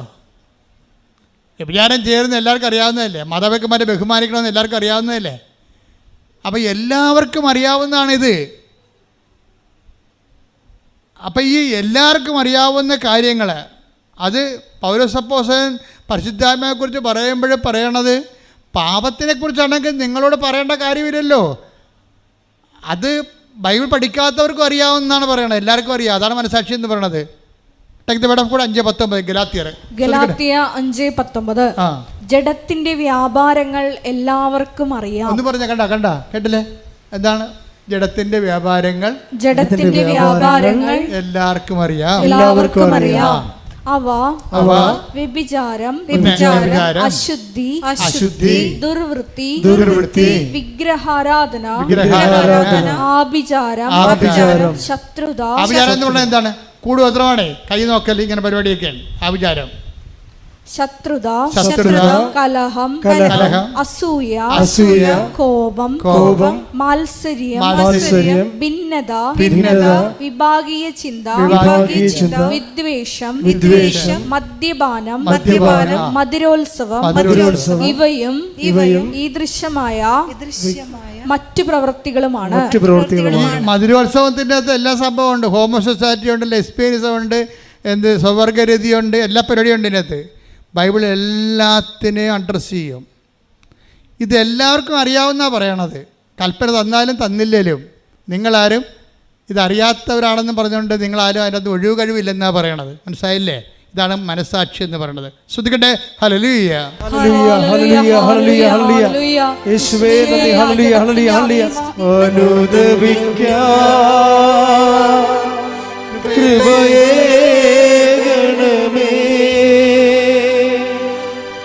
അനുതാപം ഞങ്ങൾക്ക് നൽകേണമേ. പരിശുദ്ധ പരമ ദിവ്യകാരുണ്യത്തിന് പരിശുദ്ധാത്മാവിനെ പ്രവർത്തിക്കാൻ പറ്റുന്ന അനുകൂലമായ ഒരു അറ്റ്മോസ്ഫിയർ, ക്ലൈമറ്റ് ക്രിയേറ്റ് ചെയ്യുന്നതിനാണ് സമാധാനം എന്ന് പറയുന്നത്. പിടിയിടിയ വാട്ട് ഈസ് പീസ്? എന്താണ് സമാധാനം ചോദിച്ചു കഴിഞ്ഞാൽ, എൻ്റെ ജീവിതത്തിലെ പരിശുദ്ധാത്മാവിൻ്റെ പ്രവർത്തിക്കാൻ അനുകൂലമായ ഒരു കാലാവസ്ഥ രൂപപ്പെടുത്തിയെടുക്കുക. അതിനെന്ത് ചെയ്യണം? എല്ലാവരോടുമാണ്, ശത്രുക്കളോടും പോലും എല്ലാവരോടും കഴിയുന്നത്ര എന്ത് ചെയ്യണം? സമാധാനത്തിൽ വർത്തിക്കണം. അപ്പോൾ സമാധാനത്തിൽ വർത്തിക്കണത്, സമാധാനം ഇത് വർത്തിക്കണത് അതാണ്, അത് തന്നെയാണ് അതിൻ്റെ ലക്ഷ്യം. ആ ലക്ഷ്യം അതല്ല. സമാധാനത്തിൽ വർദ്ധിച്ചു കൊണ്ട് വിശുദ്ധിക്ക് വേണ്ടി, അവിടെയാണ് എൻ്റെ പോയിന്റ് വരണത്. Take the word of God. ഹെബ്രായർ 12:14. ശ്രദ്ധിക്കട്ടെ. ഹല്ലേലൂയ, ഹല്ലേലൂയ, ഹല്ലേലൂയ, ഹല്ലേലൂയ, ഹല്ലേലൂയ. യേശുവേ നന്ദി. ഹല്ലേലൂയ, ഹല്ലേലൂയ. ഹെബ്രായർ 12:14. ഹെബ്രായർ 12:14. എല്ലാവരോടും എല്ലാവരോടും സമാധാനത്തിൽ വർത്തിച്ച് വിശുദ്ധിക്ക് വേണ്ടി പരിശ്രമിക്കുവിൻ. ബൈബിള് ഇത് റോമ 12 കണ്ടത്. 12:18 എന്താ പറഞ്ഞത്? കഴിയുന്നിടത്തോളം എല്ലാവരോടും സമാധാനത്തോടെ വർത്തിക്കുക. എന്തിനാണ് സമാധാനത്തോടെ വർദ്ധിക്കണത്? അതാണ് വീണ്ടും ഹെബ്രായർ വരുമ്പോൾ 12:14 പറയും. എന്താണ്? സമാധാനത്തോടെ വർത്തിച്ച് പറഞ്ഞേ, സമാധാനത്തോടെ വർദ്ധിച്ച് വിശുദ്ധിക്ക് വേണ്ടി പരിശ്രമിക്കും. അപ്പം സമാധാനത്തെ പ്രവർത്തിക്കുന്നതിൻ്റെ ലക്ഷ്യം എന്താണ്? വിശുദ്ധിയാണ്. ഉടമ്പടിയിൽ പെട്ടെന്ന് ദൈവത്തെ ഇൻട്രാക്ട് ചെയ്യാനുള്ള ഒരു നിലപാട് ക്രിയേറ്റ് ചെയ്യണം നമ്മൾ.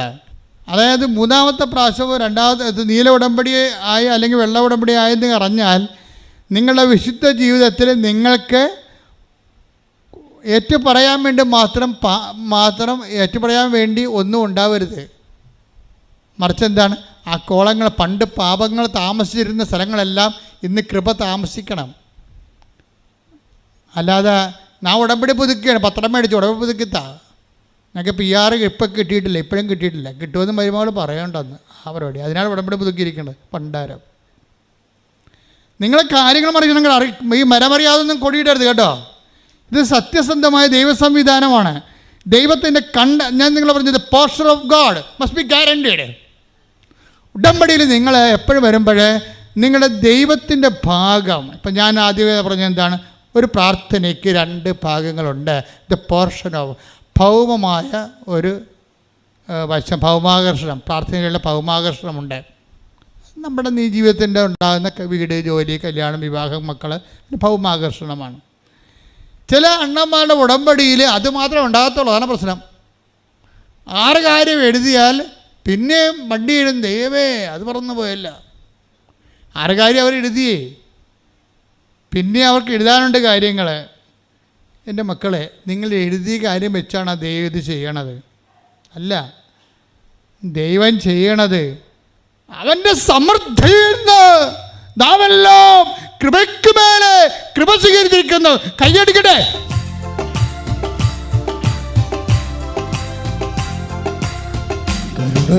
സാഗരമേ ശോകം കൊടുമ്പയിലേറിടുമ്പോ,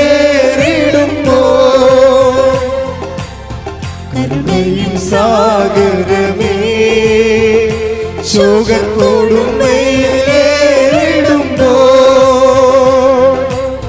മേഘത്തിൻ തണലരുളി എന്നെ സാന്ത്വനമായി നടത്തും.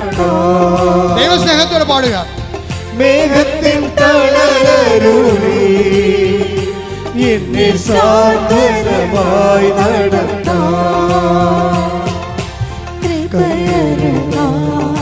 കൃപയരുക അളവെന്നെ പകർന്നിടുക.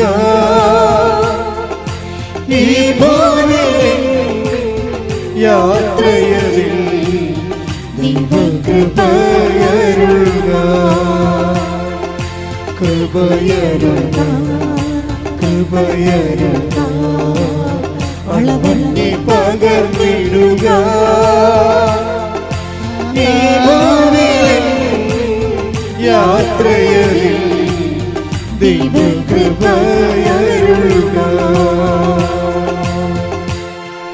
എൻ്റെ പൊന്നുമക്കളെ, അതായത് ഇപ്പം നിങ്ങൾ 6 കാര്യം എഴുതി, പിന്നെ വണ്ടിയിലിരിക്കുമ്പോൾ പിന്നെ ദൈവമേ ഇനി പുതുക്കണമെങ്കിൽ 90 ദിവസം കഴിയണം. അത് 90 ദിവസം കഴിഞ്ഞാലേ അത് എഴുതാൻ പറ്റത്തുള്ളൂ. അപ്പം നിങ്ങൾ ഇനി 6 കാര്യം തീർന്നില്ല, വേറെയും കുറേ കാര്യം ആലോചിച്ച് എഴുതിയില്ലല്ലോ എന്ന് വിചാരിച്ചിട്ടുണ്ട്.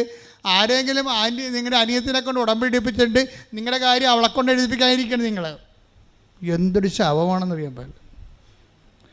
നിങ്ങളുടെ 6 കാര്യം തീർന്നിട്ട് നിങ്ങൾക്ക് സമാധാനമായില്ല, പിന്നെ കാര്യം കിടക്കുകയാണ്. അത് കാരണം ഇനി അനിയത്തിൻ്റെ മകളെ കൊണ്ട് ഉടമ്പടി എടുപ്പിച്ചിട്ട് അവളെ ചാട്ടക്കയറ്റി ഉടമ്പടി എടുപ്പിക്കും. എന്തിനാണ്? അവൾക്ക് ആധ്യാത്മികമായ പ്രേക്ഷിത പ്രവർത്തനമെന്നാണ് അവൾ ധരിച്ചിരിക്കുന്നത്. അതല്ല, അവളുടെ ഉടമ്പടിയിൽ ഇവളുടെ കാലം എഴുതി ചേർക്കാൻ വേണ്ടിയാണ്. എന്തൊരു പണ്ടാരം! ഇത് ഭൗമാകർഷണമാണ് മുഴുവനും. പൊങ്ങത്തില്ല, പറയാർത്ഥം മുള്ളോട്ട് പോകത്തില്ല. ദൈവാകർഷണത്തിൻ്റെ കണ്ടൻ്റ് അവിടെ വേണം. ദൈവത്തിന് എന്താണ് പ്രയോജനം? അതാണ് വിഷയം. നിങ്ങളുടെ ഓരോ ഉടമ്പടി കണ്ടന്റിൽ എഴുതുമ്പോൾ, ഇൻറ്റൻഷൻ എഴുതുമ്പോൾ, നിയോഗം എഴുതുമ്പോൾ ഇതിന് ദൈവത്തിന് എന്താ പ്രയോജനമെന്നുള്ള ദൈവത്തിൻ്റെ ഭാഗം എടുത്ത് ലാഭം എടുത്ത് മാറ്റി വയ്ക്കും. ഈ കച്ചവടത്തിൽ, ഈ വിനിമയത്തിൽ ആദ്യമേ തന്നെ ദൈവത്തിൻ്റെ ഭാഗ്യം എടുത്ത് മാറ്റി വെച്ചേക്കണം. എന്നാൽ പിന്നെ ഈ സാധനം പെട്ടെന്ന് പൊങ്ങും. മനസ്സിലായില്ലേ? ഉടമ്പടി ഞാൻ പറഞ്ഞ പോലെ ഒരു ആധ്യാത്മികമായ ഒരു ജ്ഞാനസൂത്രമാണ്. ഈ ജ്ഞാനസൂത്രത്തിൽ ബുദ്ധിപരമായിട്ട് ആധ്യാത്മിക ബുദ്ധി ഉപയോഗിച്ചുകൊണ്ട് വേണം ഈ സംഭവത്തെ പ്ലേസ് ചെയ്യാൻ. നമ്മൾ ബൈബിൾ വായിക്കണമെന്ന് പറയണതും ബൈബിൾ പ്രഭാഷണം കേൾക്കണതിൻ്റെ ഉദ്ദേശം എന്താണ്? ലൈഫിൻ്റെ അനുഭവങ്ങളെ എങ്ങനെ കൺവേർട്ട് ചെയ്ത് കൃപയാക്കാൻ പറ്റും. നല്ല അനുഭവങ്ങളിൽ നിന്ന് നമുക്ക് കൃപയുടെ ഇൻകമുണ്ട്, അതുപോലെ തന്നെ മോശ അനുഭവങ്ങളിൽ നിന്ന് ഇൻകമുണ്ട്. മോശ അനുഭവങ്ങളിൽ നിന്നാണ് ഏറ്റവും കൂടുതൽ ഇൻകം ഉള്ളത്, കൃപയുടെ വരവുള്ളത്. കാര്യം എന്താ? ദൈവത്തിൻ്റെ സമൃദ്ധിയല്ലേ. അപ്പോൾ ദൈവത്തിൻ്റെ സമൃദ്ധി എന്ന് പറയുമ്പോൾ ദൈവത്തെ സംബന്ധിച്ചിടത്തോളം എല്ലാത്തിലും നമുക്ക് നമ്മളെടുക്കുന്ന ഒരു പ്രോഗ്രാം ചെയ്യണ പോലെ ഇരിക്കും. നമ്മളെടുക്കുന്ന എല്ലാ വിഷയവും ക്രിസ്തുവാണ് അതിൻ്റെ അകത്ത് അടിസ്ഥാനപ്പെടുത്തിയിരിക്കണമെന്നുണ്ടെങ്കിൽ നമ്മൾക്ക് എല്ലാ ക്ലേശങ്ങളെയും കൺവേർട്ട് ചെയ്ത് കൃപയാക്കാൻ പറ്റും. കൃപ എന്ന് പറയുന്നത് ദൈവത്തിൻ്റെ ശക്തിയാണ് ഒരേ സമയം തന്നെ. ഈ കൃപ വർദ്ധിക്കുന്ന അനുസരിച്ചാണ് ശക്തി സാന്നിധ്യമായിട്ട് അവതരിക്കുന്നത്. ഉടമ്പടിയിൽ എപ്പോഴും സാന്നിധ്യമുണ്ട്, അറിയാമല്ലോ. നിങ്ങൾക്ക് കൃപ വർദ്ധിക്കുന്ന അനുസരിച്ച് കൊണ്ട് ഈ ശക്തി ദൈവത്തിൻ്റെ കൃപ. ഇപ്പോൾ 1 കൊറിന്ത്യർ 12:9 എന്താണ്? ദൈവത്തിൻ്റെ ശക്തി ആണ് കൃപയെന്ന് അവിടെ പറയുന്നുണ്ട്. Take the word of God. ശ്രദ്ധിക്കട്ടെ. ഹല്ലേലൂയ ഹല്ലേലൂയ ഹല്ലേലൂയ ഹല്ലേലൂയ ഹല്ലേലൂയ. 2 കൊരിന്തോസ് 12:9. 2 കൊരിന്തോസ് 12:9. എന്നാൽ അവിടുന്ന് എന്നോട് അരുൾ ചെയ്തു. എന്നാൽ അവിടുന്ന് എന്നോട് അരുളി ചെയ്തു. നിനക്ക് എൻ്റെ കൃപ മതി. എന്തെന്നാൽ ബലഹീനതയിലാണ് എൻ്റെ ശക്തി പൂർണ്ണമായി പ്രകടമാകുന്നത്. ഒന്ന് പറഞ്ഞേ. എന്തെന്നാൽ ബലഹീനതയിലാണ് എൻ്റെ ശക്തി പൂർണ്ണമായി പ്രകടമാകുന്നത്. അപ്പൊ കുരിശ് ക്ലേശങ്ങളിലാണ് കംപ്ലീറ്റ് ആയിട്ട് ശക്തി പ്രകടമാകുന്നത്. എന്ന് വെച്ചാൽ ദുഃഖാനുഭവങ്ങളിലാണ് കൃപയ്ക്ക് കൂടുതൽ സാധ്യതയുള്ളത്, സന്തോഷാനുഭവങ്ങളല്ല. മനസ്സിലായില്ലേ? അതുകൊണ്ടാണ് ഞാൻ ബലഹീനനായിരിക്കുമ്പോഴാണ് Take the word of God. ഞാൻ ശക്തനായിരിക്കട്ടെ. Take the word of God. ഹല്ലേലൂയ ഹല്ലേലൂയ ഹല്ലേലൂയ. യേശുവേ നന്ദി. ഹല്ലേലൂയ ഹല്ലേലൂയ ഹല്ലേലൂയ ഹല്ലേലൂയ ഹല്ലേലൂയ ഹല്ലേലൂയ ഹല്ലേലൂയ. ബലഹീനതയിൽ ബലമേകി ബലവാനായോ നടത്തിയിടുന്നു. കൃപയാലേ കൃപയാലേ കൃപയാൽ അനുദിനവും കൃപയാലേ കൃപയാലേ കൃപയാൽ അനുദിനവും. 2 കൊരിന്തോസ് 12:10.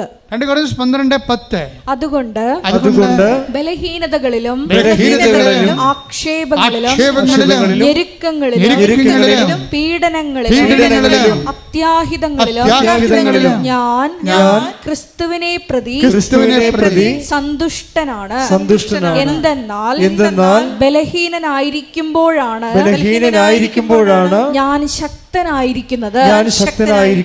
ക്രിസ്തുവിനെ ലക്ഷ്യം വെച്ച് കഴിഞ്ഞാൽ അത്യാഹിതം, ഉരുളപൊട്ടലായാലും ശരി, വേറെ എന്ത് അത്യാഹിതമായാലും ശരി, അതിനെല്ലാം ബൈബിൾ അഡ്രസ്സ് ചെയ്യുന്നുണ്ട്. ബൈബിൾ നിങ്ങളുടെ ദുഃഖങ്ങളെയും ദുരിതങ്ങളെയും ദുരന്തങ്ങളെയും എല്ലാം അഡ്രസ്സ് ചെയ്യും. എന്നിട്ട് പറയും ഈ സംഭവങ്ങളെ എങ്ങനെ കൺവേർട്ട് ചെയ്തുകൊണ്ട് ബലപ്പെടാൻ പറ്റും. അവശേഷിക്കുന്നതിൻ്റെ ബലമാണ് വിഷയം. അത് ബലമെന്ന് പറയണത് നമ്മുടെ ബോൺവിറ്റായ ബൂസ്റ്റർ കഴിച്ചുള്ള ബലമല്ല, നിത്യത വരെ നിലനിൽക്കുന്ന ബലമാണ്. കൈയടിക്കട്ടെ. ഞങ്ങളുടെ സഹനങ്ങളെല്ലാം കൃപയാക്കി മാറ്റാനുള്ള ആന്തരിക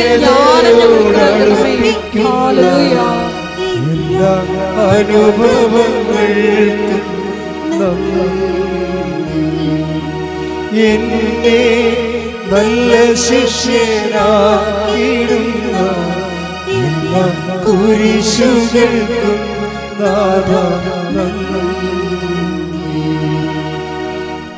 എല്ലാ ദുരിതങ്ങളും ദുരിത സാഹചര്യങ്ങളും 16:23 അനുസരിച്ച് കൊണ്ട് യോഹന്നാൻ take the word of God, ലോകത്തിലായിരിക്കുമ്പോൾ നിങ്ങൾക്ക് ഞെരുക്കങ്ങൾ ഉണ്ടാകും.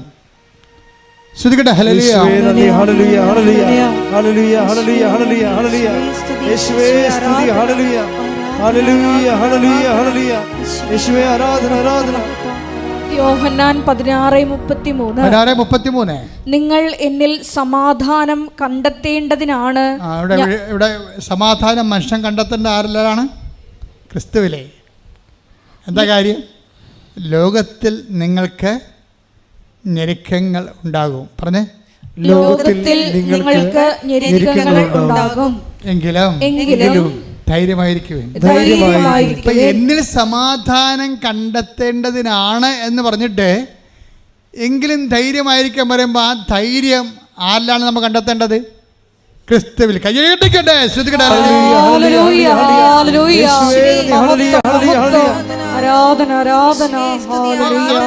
യോഹന്നാൻ 16:33 ഇപ്പൊ പറയണത്. എന്താ പറയണത്? എന്നിൽ നിങ്ങൾ സമാധാനം കണ്ടെത്തേണ്ടതിനാണ് ഞാനിത് നേരത്തെ പറഞ്ഞത്. ലോകത്തിൽ നിങ്ങൾക്ക് ഞെരുക്കങ്ങൾ ഉണ്ടാകും, എങ്കിലും നിങ്ങൾ ധൈര്യമായിരിക്കുവൻ. ആ ധൈര്യം ആയിരിക്കേണ്ടത് ക്രിസ്തുവിലാണ്. എന്താ കാര്യം? നമ്മൾ തോട് കാണുമ്പോൾ നമ്മൾ വിറച്ച തല്ലി അവിടെ നിൽക്കും. ദൈവം മുങ്ങുക, കഴുത്ത മുങ്ങുക, ഒഴുകി പോകുക എന്നൊക്കെ പറഞ്ഞ് നിൽക്കുമ്പോഴാണ് ക്രിസ്തു നമ്മുടെ കയ്യെ പിടിക്കണത്. ആരാണത്? അവൻ കടൽ ചാടിയവനാണ്. കടൽ ചാടിയവനാണ് നമ്മുടെ മുമ്പേ തോട് ചാടാൻ വേണ്ടി നിൽക്കുന്നത്. നമ്മുടെ മുമ്പേ കയ്യെ പിടിക്കുന്ന ആരാണ്? കടൽ ചാടിയവനാണ്. അപ്പോൾ നമുക്ക് എന്ത് കിട്ടും? ധൈര്യം കിട്ടും. അതാണ് നിങ്ങൾ എന്നിൽ സമാധാനം കണ്ടെത്തണം. ശ്രദ്ധിക്കട്ടെ. ഹല്ലേലൂയ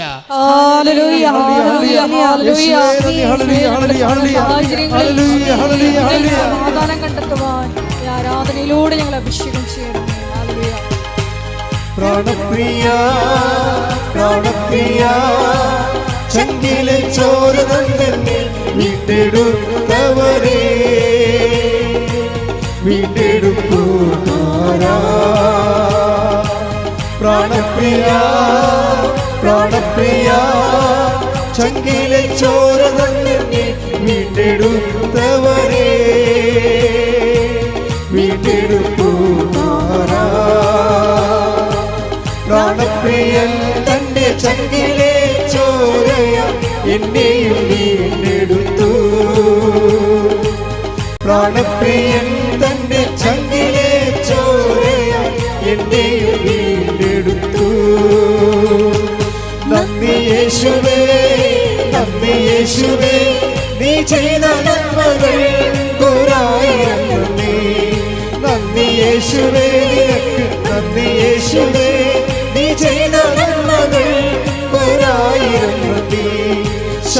ശക്തിയാലല്ല, കൈയുടെ ബലത്താലല്ല, നിന്ദയല്ലയോ എന്നെ നടത്തിയത്. ശക്തിയാലല്ല, കൈയുടെ ബലത്താലല്ല, നിന്ദയല്ലയോ എന്നെ നടത്തിയത്.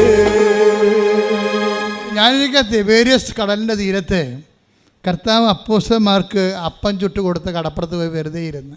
കർത്താവ് ഇരുന്ന സ്ഥലമല്ലേ. അപ്പം തിബേരിയസ് കടലിൻ്റെ തീരത്ത് കർത്താവ് അപ്പം കനലിൽ വെച്ചു, മീനെ കനലിൽ വെച്ച് ചുട്ട് കൊടുത്തുകൊണ്ടിരിക്കുന്ന സമയമുണ്ട് വെളുപ്പയും കാലത്ത്. അപ്പം അവിടെ പോയി വെറുതെ ഇരുന്ന്. കാരണം അപ്പം ഞാനിരുന്നത് പക്ഷെ വൈകുന്നേരമാണ്, ഇരുന്നത് ശരിക്കും വെളുപ്പാൻ കാലത്താണ്. അപ്പം ഞാൻ ഗലീല കടലിലേക്ക് ഇങ്ങനെ നോക്കുമ്പോൾ ഞാൻ 10 ദിവസം എവിടെ വെച്ചായിരിക്കും ചാടിയിരിക്കണത്. കർത്താവിനെ കണ്ടപ്പോഴേ തുണി കളഞ്ഞ് ഇല്ലാതിരുന്ന അവൻ തുണി എടുത്തുകൊണ്ട് വെള്ളത്തിലോട്ട് ചാടിയെന്ന് പറഞ്ഞില്ലേ. ചാടിയിട്ടാണല്ലോ അവൻ നീന്തി പിന്നെ കരകയറി നടന്നു വന്നത്. കർത്താവിനെ കണ്ടപ്പോൾ അവൻ ചാടിയില്ലേ. ഇപ്പം കർത്താവിനെ മറുകരെ കാണുമ്പോൾ ചാടണമെങ്കിലേ അവന് ഒരു ധൈര്യം എങ്ങനെ കിട്ടിയത്? പണ്ടിതുപോലെ പുള്ളിക്കാരൻ കടലിന് മീതെ നടന്നില്ലേ, അപ്പോഴേ കാറ്റ് പിടിച്ചില്ലേ, അപ്പോഴേ അവൻ മുങ്ങിപ്പോയില്ലേ, അപ്പോഴവനെ പിടിച്ചില്ലേ. ആ പിടിച്ച ആൾ തന്നെയാണല്ലോ കരക്ക് നിൽക്കണത്.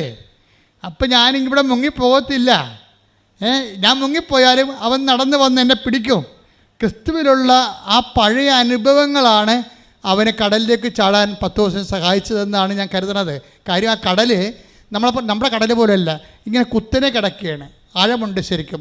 ഒരു 30 മീറ്റർ അകലെയാണെന്ന് പറഞ്ഞാലും ഒരു 4 താഴ്ച 5 താഴ്ച ഉണ്ട് അവിടെ.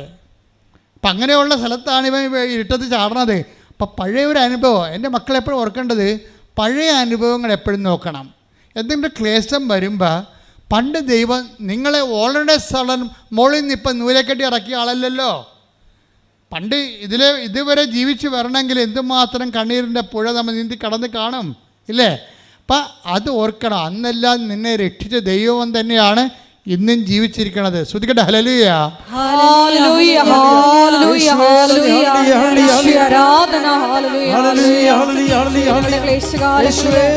ദൈവാനുഭവങ്ങൾ ഓർത്തുകൊണ്ട് നിനക്ക് നന്ദി പറഞ്ഞ കൃപയിൽ മുന്നേറുവാൻ ഞങ്ങളെ അഭിഷേകം ചെയ്യണമേ. ഹല്ലേലൂയ.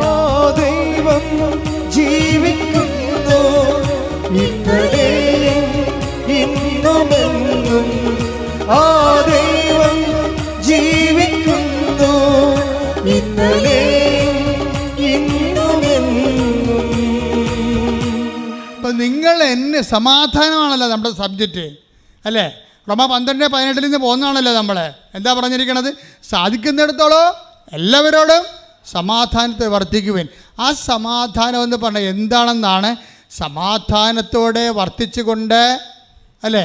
ഹെബ്രായർ 12:14 എന്താ പറയണത്? സമാധാനത്തോടെ വർദ്ധിച്ചുകൊണ്ട് നിങ്ങൾ വിശുദ്ധിക്ക് വേണ്ടി പരിശ്രമിക്കുവിൻ. അവിടുത്തെ വിശുദ്ധി എന്ന് പറഞ്ഞാൽ എന്താണ്? പാപമില്ലാത്ത അവസ്ഥയല്ല, കൃപയായ യേശുവിൻ്റെ ആളായ്മ തന്നെയാണ്. ക്രിസ്തുവിന് വേണ്ടി പരിശ്രമിക്കുന്നെന്നാണ് പറയണത്. സമാധാനം അതാണ് പറയണത്. നിങ്ങൾ എന്നിൽ സമാധാനം കണ്ടെത്താൻ എന്തെങ്കിലും നിങ്ങൾ കണ്ടെത്താൻ ഉദ്ദേശിക്കുന്നുണ്ടെങ്കിൽ അത് ഔട്ട് ഓഫ് ജീസസ് പറ്റത്തില്ലെന്നാണ് പറയണത്. പിന്നെ എന്ത് ചെയ്യണം? നിങ്ങൾ എന്നിലാണത് കണ്ടെത്തേണ്ടതെന്ന്. Take the word of God. നിന്നെ എന്നിൽ സമാധാനം. ശ്രദ്ധിക്കട്ടെ. ഹല്ലേലൂയ. യോഹന്നാൻ 16:33 നിങ്ങൾ എന്നിൽ സമാധാനം കണ്ടെത്തേണ്ടതിനാണ്. പറഞ്ഞ നിങ്ങൾ എന്നിൽ സമാധാനം കണ്ടെത്തേണ്ടതിനാണ് ഞാനിത് നിങ്ങളോട് പറഞ്ഞത്. അപ്പം നിങ്ങളോട് ഞാൻ ഇത് മാത്രമല്ല പറഞ്ഞ മുഴുവൻ കാര്യങ്ങളും, കർത്താവ് പറഞ്ഞ മുഴുവൻ കാര്യങ്ങളും, മുഴുവൻ ദൈവവചനവും എന്തിനാണ്? നമ്മൾ ക്രിസ്തുവിൽ കണ്ടെത്തണം. എന്ത് കണ്ടെത്തണം? സമാധാനം കണ്ടെത്തണം. എന്ത് കണ്ടെത്തണം? കൃപ കണ്ടെത്തണം. എന്ത് കണ്ടെത്തണം? ധൈര്യം കണ്ടെത്തണം. അല്ല, നിലനിൽപ്പിൻ്റെ എല്ലാ വരങ്ങളും കണ്ടെത്താനുള്ള ദൈവത്തിൻ്റെ ആദ്യത്തെ അവസാന വാക്ക് ആൽഫയും ഒമേഗയുമാണ്. നിന്റെ കർത്താവ്. കൈയടിക്കട്ടെ. ഹല്ലേലൂയ ഹല്ലേലൂയ ഹല്ലേലൂയ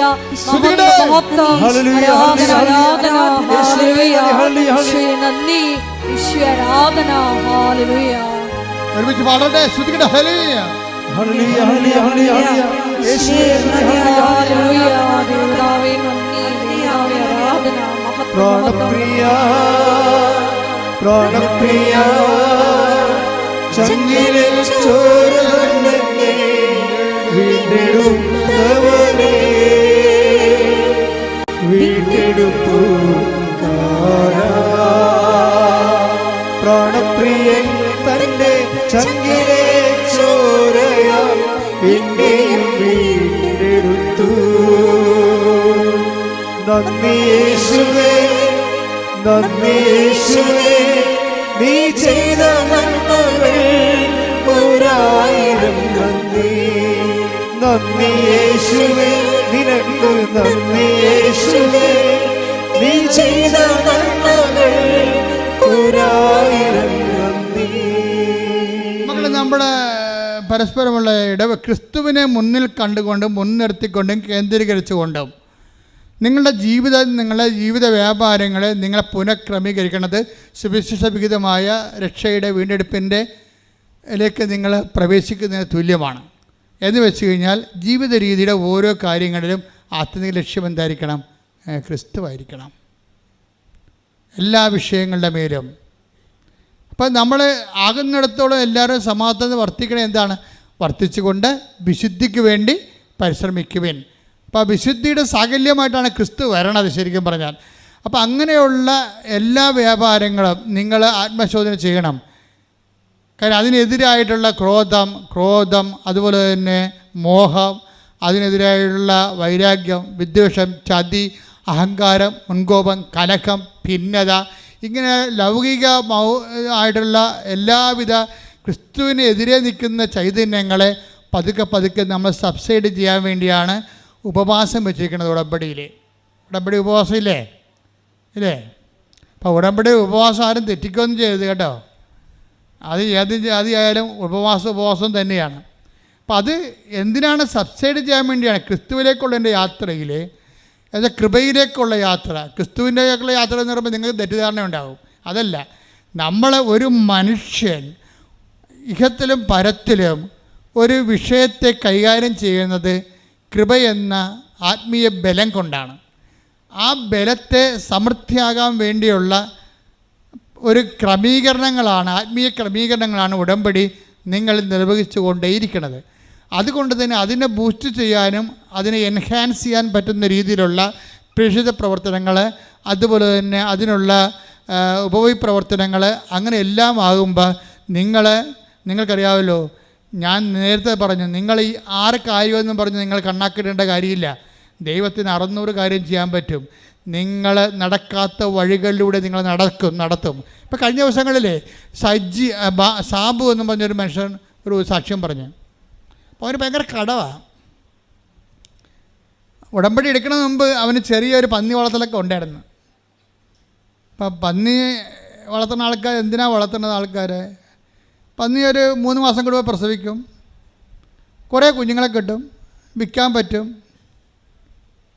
അപ്പോൾ കുറച്ച് ലാഭം കിട്ടും. പക്ഷേ ഈ പുള്ളിക്കാരൻ ഗതി പിടിക്കണില്ല, പന്നി വളർത്തിയിട്ട് പോലും ഗതി പിടിക്കണില്ല.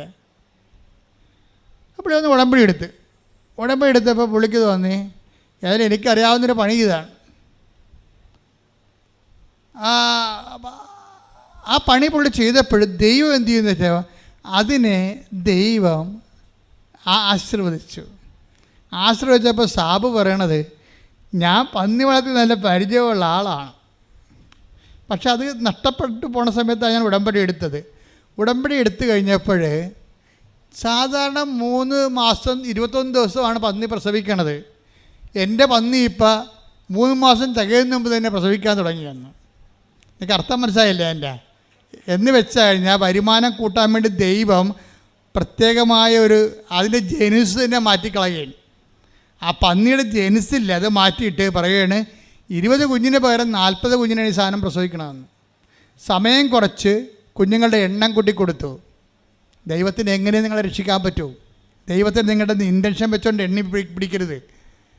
നിങ്ങളുടെ നിലനിൽപ്പ് തറയിൽ നിന്നുകൊണ്ട് തന്നെ നിങ്ങളുടെ അധ്വാനത്തെ നിങ്ങളുടെ ചിന്തയ്ക്ക് അതീതമായി നിങ്ങൾ വർദ്ധിപ്പിച്ചുകൊണ്ട് ദൈവത്തെ നിങ്ങളെ നിലനിർത്താൻ പറ്റും.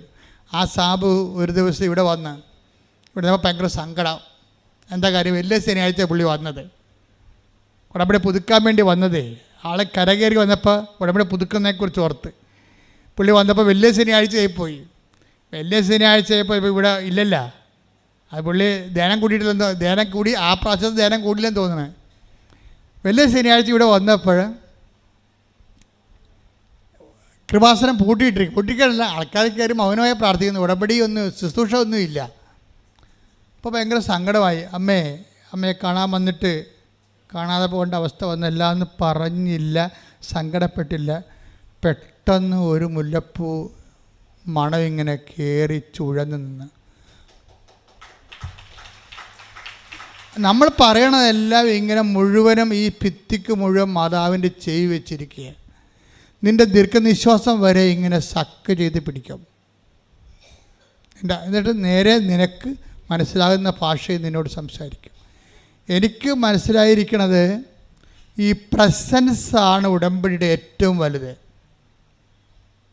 എന്നുവെച്ചാൽ നിങ്ങളെപ്പോഴും നിങ്ങളുടെ വീട്, കല്യാണം, PR, പെൻഷൻ എന്ന് പറഞ്ഞ് കാറിക്കൂപ്പി നടക്കാതെ പ്രസൻസിന് വേണ്ടി ഒന്ന് മാറ്റിപ്പിടിക്കണം നല്ലതായിരിക്കും. എന്ന് വെച്ച് കഴിഞ്ഞാൽ, കർത്താവേ നിൻ്റെ സാന്നിധ്യം ഞാൻ കൊതിക്കുന്നു. ഒന്ന് പ്രാർത്ഥിച്ച് നെഞ്ചത്ത് കൈവച്ച് പ്രാർത്ഥിച്ച്, കർത്താവേ അമ്മേ പരിശുദ്ധമ്മേ, എന്റെ ഉടമ്പടി ജീവിതത്തിലൂടെ അമ്മയുടെയും ഈശോയുടെയും സാന്നിധ്യവും അനുഭവിക്കുവാൻ എന്നെ സാക്ഷിയാക്കണം. അങ്ങനെ സാന്നിധ്യത്തിന്റെ സാക്ഷിയാക്കി എന്നെ വളർത്തണം.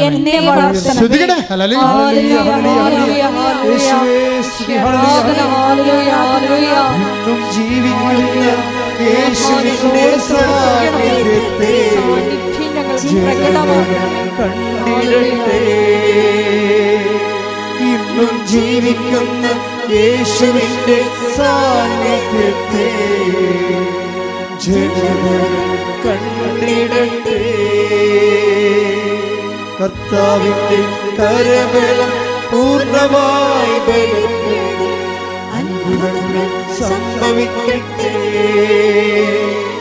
കർത്താവിന്റെ കരബലം പൂർണ്ണമായി വെളിപ്പെടും. അടയാളങ്ങൾ സംഭവിക്കട്ടെ. പരിശുദ്ധ പരമ ദിവ്യകാരുണ്യത്തിന് ആരാധനയും സ്തുതിയും പുകഴ്ചയും ഉണ്ടായിരിക്കട്ടെ. പരിശുദ്ധ പരമ ദിവ്യകാരുണ്യത്തിന് ആരാധനയും സ്തുതിയും പുകഴ്ചയും ഉണ്ടായിരിക്കട്ടെ. പരിശുദ്ധ പരമ ദിവ്യകാരുണ്യത്തിന് ആരാധനയും സ്തുതിയും പുകഴ്ചയും ഉണ്ടായിരിക്കട്ടെ. എൻ്റെ പ്രിയപ്പെട്ടവരെ, ഇതാണ് അതായത് നിങ്ങളെ ദൈവത്തിൻ്റെ സാന്നിധ്യത്തിന്. ഇപ്പം നമ്മൾ മോളുടെ ജോസ്മിയുടെ കാര്യം പറഞ്ഞില്ലേ, ജോസ്മി ഇവിടെ വരുമ്പോൾ, ഉടമ്പടി എടുക്കാൻ വരുമ്പോൾ എങ്ങനെയാണ് ജോസ്മിയുടെ ഒരു കിഡ്നി മുറിച്ച് കളഞ്ഞു ഇല്ലേ? പിന്നെ എന്താ ഡോക്ടർ പറഞ്ഞത്? മൂത്രസഞ്ചിയിൽ കുടലരിഞ്ഞിട്ട് മൂത്രസഞ്ചി വെച്ച് പിടിപ്പിക്കണമെന്ന് പറഞ്ഞു. അപ്പോൾ ഭയങ്കര ഡ്രാസ്റ്റിക്കായിട്ട് ലാസ്റ്റ് മൂമെൻ്റായിട്ട് പോവുകയാണ്. അപ്പോൾ ജോസ്മിക്ക് എന്താ സംഭവിച്ചത്? അവിടെ സാന്നിധ്യമാവുന്നത്. അവൾ ഇവിടെ വന്ന് ഉടമ്പടി എടുത്ത് ചീട്ട് മേടിച്ച് ആൾക്കാരെ വന്ന് എൻ്റെ ഈ ചീട്ട് തന്ന്, ഞാൻ ചീട്ട് കൊണ്ടുപോയി മാതാവിൻ്റെ അടുത്ത് കൊടുത്ത് തിരിച്ചു വന്ന് ഇവളുടെ തലയെ കൈവച്ചപ്പോൾ അവൾ പറയുന്നത് കറണ്ട് അടിക്കണ പോലെ ശക്തിയിലേക്ക് അടിച്ചെന്നാണ്. അതെന്ന് പറയണത് നമ്മൾക്കറിയാം, ഈ ബൈബിളിൽ പറഞ്ഞിരിക്കുന്ന എല്ലാ കാര്യങ്ങളും. പിന്നെ ജോസ്മിയുടെ സാക്ഷി നിങ്ങൾ കേൾക്കണം, ഒന്നുകൂടി കേൾക്കണമല്ലായിരിക്കും. അവളുടെ ബ്ലാഡർ ശരിയായി, അവിടെ കിഡ്നി ശരിയായി, അവിടെ വയറുവേദന മാറി, എല്ലാം. ഇപ്പോൾ ദൈവത്തിനൊരു സെക്കൻഡ് മതി. നിങ്ങൾ ഓരോ പത്രം കൊടുത്താൽ ശരിയാവുക, ദൈവം തരുക. അപ്പോൾ ദൈവത്തിന് എന്തെങ്കിലും കൊടുത്താൽ നമ്മൾ തിരിച്ചെന്ത് വാങ്ങിക്കാൻ വേണ്ടി ഉടമ്പെടുക്കണ പോലെയാണ്. നിങ്ങൾ ഇങ്ങനെ കുറേ വാദപ്പനിക്കാരുണ്ട് ഉടമ്പെടുത്തിരിക്കണത്. ഇങ്ങനെ എന്താ വാദപ്പനിക്കാരെന്ന് വെച്ച് കഴിഞ്ഞാൽ ആത്മാവായിട്ട് അവർ വാദപ്പനി, അവരുടെ ആത്മാവത്തിൽ ദൈവത്തോട് ഇങ്ങനെ ബാർഗൈൻ ചെയ്ത്, അങ്ങനെയല്ല. നിങ്ങൾ ചെയ്യുമ്പോൾ ഉടമ്പടിയിൽ ദൈവത്തിൻ്റെ സാന്നിധ്യമാണ് ലക്ഷ്യം വെക്കേണ്ടത്. ദൈവ സാന്നിധ്യം വന്നാൽ എല്ലാ വിഷയങ്ങൾക്കും തീർപ്പാകും. അതിന് ഞാൻ ആദ്യം പറഞ്ഞാണ് ചെയ്യേണ്ടത്. എന്താ ചെയ്യേണ്ടത്? ഈ ഭൗമാകർഷണവും ദൈവാകർഷണവും ഉണ്ടാകും സബ്ജക്റ്റിന്. ദൈവാകർഷണമുള്ള സബ്ജക്റ്റുകളുടെ എണ്ണം കൂട്ടണം.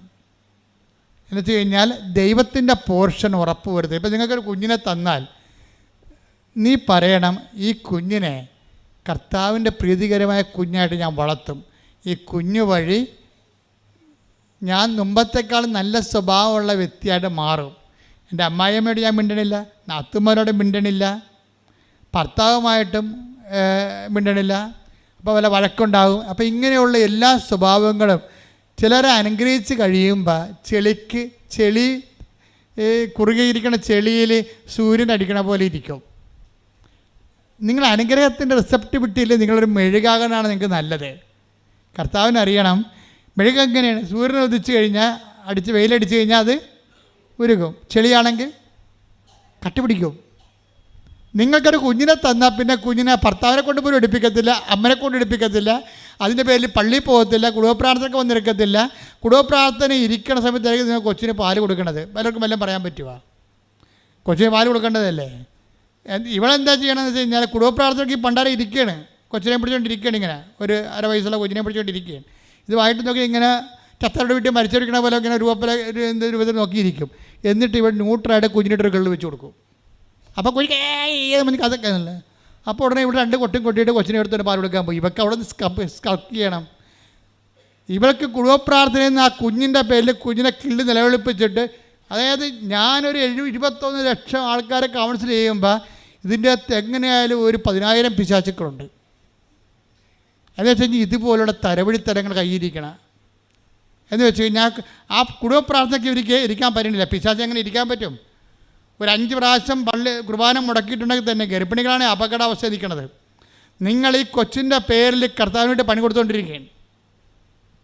നിങ്ങൾക്ക് ഗർഭിണിയുടെ പേരിൽ ആനുകൂല്യം കൈപ്പറ്റിക്കൊണ്ട് സംവരണമാണ്. ഗർഭിണികൾക്ക് സംവരണമാണല്ല.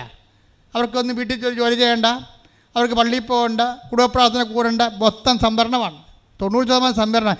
നീ എളിതര ഉള്ളിടത്ത് വാദം കൊച്ചാൻ വേണ്ടി ഈ സംവരണം കൊണ്ട് ദൈവത്തിനിട്ട് പണി കൊടുത്താൽ തിരിച്ചൊരു പണി വന്നാൽ എൻ്റെ പെണ്ണെ നീ താങ്ങത്തില്ല. അതുകൊണ്ട് നേരെ ചെവ്വേ വരാൻ പറഞ്ഞു. കർത്താവിൻ്റെ കുഞ്ഞ് ചോദിക്കുമ്പോൾ തന്നെ പറയണം, ഈ കുഞ്ഞിൻ്റെ പേരിൽ തന്നെ ഞാൻ മുമ്പത്തേക്കാൾ നിന്നോട് അടുത്തിരിക്കും. നിൻ്റെ കുർബാനയോട്, നിൻ്റെ ബലിപീഠത്തോട്, നിൻ്റെ കുടുംബപ്രാർത്ഥനയോട് ഈ കുഞ്ഞിൻ്റെ പേര് ഞാൻ നിൻ്റെ സാക്ഷികളായിരിക്കും. അതാണ് ദൈവത്തിൻ്റെ അംശമെന്ന് പറയണത്.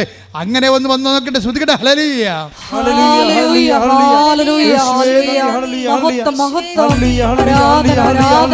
ഇപ്പോൾ നമ്മൾ വീണ്ടും തിരിച്ചു വന്ന് അവസാനിപ്പിക്കുകയാണ്. അതായത് നമ്മൾ ആദ്യം കണ്ട എന്താണ്? ആദ്യം കണ്ട 12:18 റോമർ എന്താ പറഞ്ഞത്? സാധിക്കുന്നിടത്തോളം എല്ലാവരോടും സമാധാനത്തിൽ വർത്തിക്കുക. അപ്പൊ എന്തിനാണ് സമാധാനത്തെ വർത്തിക്കണം എന്നാണ് പിന്നീട് പറയണത്. ഹെബ്രായർ 14:18 എന്താ പറയണത്? സമാധാനത്തെ വർത്തിച്ചുകൊണ്ട് വിശുദ്ധിക്ക് വേണ്ടി പ്രാർത്ഥിക്കുവേൻ. അപ്പോൾ ഈ വിശുദ്ധിക്ക് വേണ്ടി പരിശ്രമിക്കണമെന്ന് പറയുന്നത് എന്തിനാണ് വിശുദ്ധി? എന്തിനാണ്? ദൈവത്തിൻ്റെ സാന്നിധ്യത്തിലേക്കാണ് ഈ സംഭവം പോണത്. ഹെബ്രായർ 14:13 ശ്രദ്ധിക്കട്ടെ. ഹല്ലേലൂയ, ഹെബ്രായർ 12:14 എല്ലാവരോടും സമാധാനത്തിൽ വർത്തിച്ച് വിശുദ്ധിക്ക് വേണ്ടി പരിശ്രമിക്കുവിൻ. വിശുദ്ധി കൂടാതെ ആർക്കും കർത്താവിനെ ദർശിക്കാൻ സാധിക്കുകയില്ല. അതാണ് പ്രശ്നം. വിശുദ്ധിക്ക് ലക്ഷ്യമൊന്നുമില്ല. വിശുദ്ധി ഒരു മാർഗമാണ്. സമാധാനമാണ് അതിൻ്റെ ആദ്യത്തെ സ്റ്റെപ്പ്. സാധിക്കുന്നിടത്തോളം സമാധാനത്തെ വർത്തിച്ചുകൊണ്ട് വിശുദ്ധിക്ക് വേണ്ടി പരിശ്രമിക്കുവിൻ. എന്തിനാണ് വിശുദ്ധിക്ക് വേണ്ടി പരിശ്രമിക്കുന്നത്? വിശുദ്ധി കൂടാതെ ദൈവത്തെ ദർശിക്കുവാൻ സാധ്യമല്ല. ഉടമ്പടിയോട് സത്യസന്ധതയും നിൻ്റെ പ്രാർത്ഥനയിൽ ദൈവഗണം വർദ്ധിപ്പിക്കുകയും അതിൻ്റെ ഭൗമഗണം കുറയ്ക്കുകയും ചെയ്യണം. ഓരോ ഉടമ്പടിയുടെ ഓരോ മാസവും കഴിഞ്ഞു പോകുമ്പോൾ ദൈവദർശനത്തിന് നീ നിന്നെ തന്നെ ഒരുക്കുന്ന അതിശക്തമായ ദൈവികമായ സംവിധാനമാണ് ഉടമ്പടി. ഉടമ്പടിയിലേക്ക് നിന്നെ കൊണ്ടുവന്നതിന് നീ നന്ദി പറയണം ദൈവത്തോട്.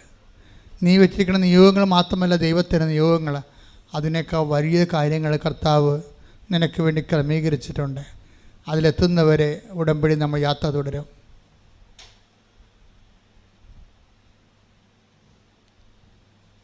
യാത്രയ്ക്ക് ഒരു അന്ത്യമില്ല, നിനക്കറിയാമല്ലോ. നമ്മുടെ യാത്രയും നമ്മുടെ ഓട്ടവും ഒക്കെ, നമ്മുടെ ഓട്ടം വട്ടത്തിലല്ല കേട്ടോ, നീളത്തിലാണേ. ഇപ്പോൾ ഒളിമ്പിക്സിൻ്റെ കാലത്ത് നമ്മളെപ്പോഴും നോക്കുമ്പോൾ ആൾക്കാർ വട്ടത്തിൽ ഓടണം കാണാം. ഈ ഭൂമി കിടന്ന് മനുഷ്യനെ വട്ടത്തിൽ ഓടാനേ പറ്റത്തുള്ളൂ. ഭൂമിയിലുള്ള മനുഷ്യൻ ക്രിസ്തു വരെ എല്ലാം വട്ടത്തിൽ തന്നെ ഓടിക്കൊണ്ടിരുന്നത്. ഓടിയ പാട്ടിൽ തന്നെ പിന്നെയും വന്നെത്തും. അതാണ് ട്രാക്ക് എന്ന് പറയുന്നത്. പക്ഷേ ക്രിസ്തു ആ വട്ടത്തിൽ നിന്ന് ചാൽ മാറ്റിയിട്ട് നിത്യത വരെ ഓടാനുള്ള വഴി തുറന്നു തന്നു. ഉടമ്പടി നിന്നെ നിത്യതയിലേക്ക് എത്തിക്കും. ഞാൻ ഈ ദിവസങ്ങളിൽ ഈ ഒളിമ്പിക്സിൻ്റെയൊക്കെ പത്തം കണ്ടപ്പോൾ എൻ്റെ മനസ്സിൽ പെട്ടെന്ന് ചിരി വന്നു. മനുഷ്യൻ വട്ടത്തിൽ കിടന്ന് ഓടണം. അപ്പോൾ എൻ്റെ മനസ്സിൽ വന്ന് ഓന്തോടിയ വെയിൽ വരെ, മനുഷ്യൻ ഓടിയ ഒളിമ്പിക്സ് വരെ, അത്രേ ഉള്ളൂ. പക്ഷേ ഒരു വിശ്വാസി ഓടിയാൽ അങ്ങനെ ഒരു ആ നിത്യത വരെ ഓടും. കൈയടിച്ച് ശ്രദ്ധിക്കട്ടെ. ഹല്ലേലൂയ. എന്തെങ്കിലും കാര്യങ്ങൾ ദൈവത്തിൻ്റെ ഉടമ്പടിയിൽ നിൻ്റെ വിഷയത്തിന് പറ്റുന്ന രീതിയിൽ ദൈവം തന്നില്ല എന്ന് നിനക്ക് തോന്നിയാൽ ഉടനെ നീ അതൊരു പോളിസിയാക്കണം. ആ ഫണ്ട് മുഴുവൻ പോളിസിയാക്കണം. നിത്യതയിൽ റീഫണ്ട് ചെയ്യാൻ പറ്റുന്ന രീതിയിൽ ദൈവത്തിന് തിരിച്ച് സമർപ്പിക്കണം. കേൾക്കപ്പെടാത്ത പ്രാർത്ഥനകൾ ഒരിക്കലും കേൾക്കപ്പെടുന്നില്ല എന്നല്ല ബൈബിൾ പറയണത്. അത് കേൾക്കുന്ന ദൈവത്തിൻ്റെ കാലം ദൈവം നിനക്കായി കരുതി വെച്ചിട്ടുണ്ട്. കൈയടിക്കട്ടെ, ശ്രദ്ധിക്കട്ടെ.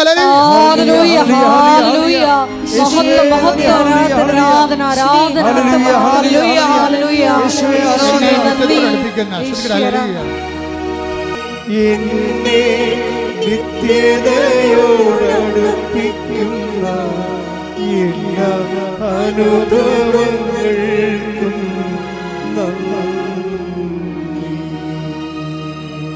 എൻ്റെ മക്കളെ, വലത് കരം ഇടത് നെഞ്ചിൽ വെക്കണം,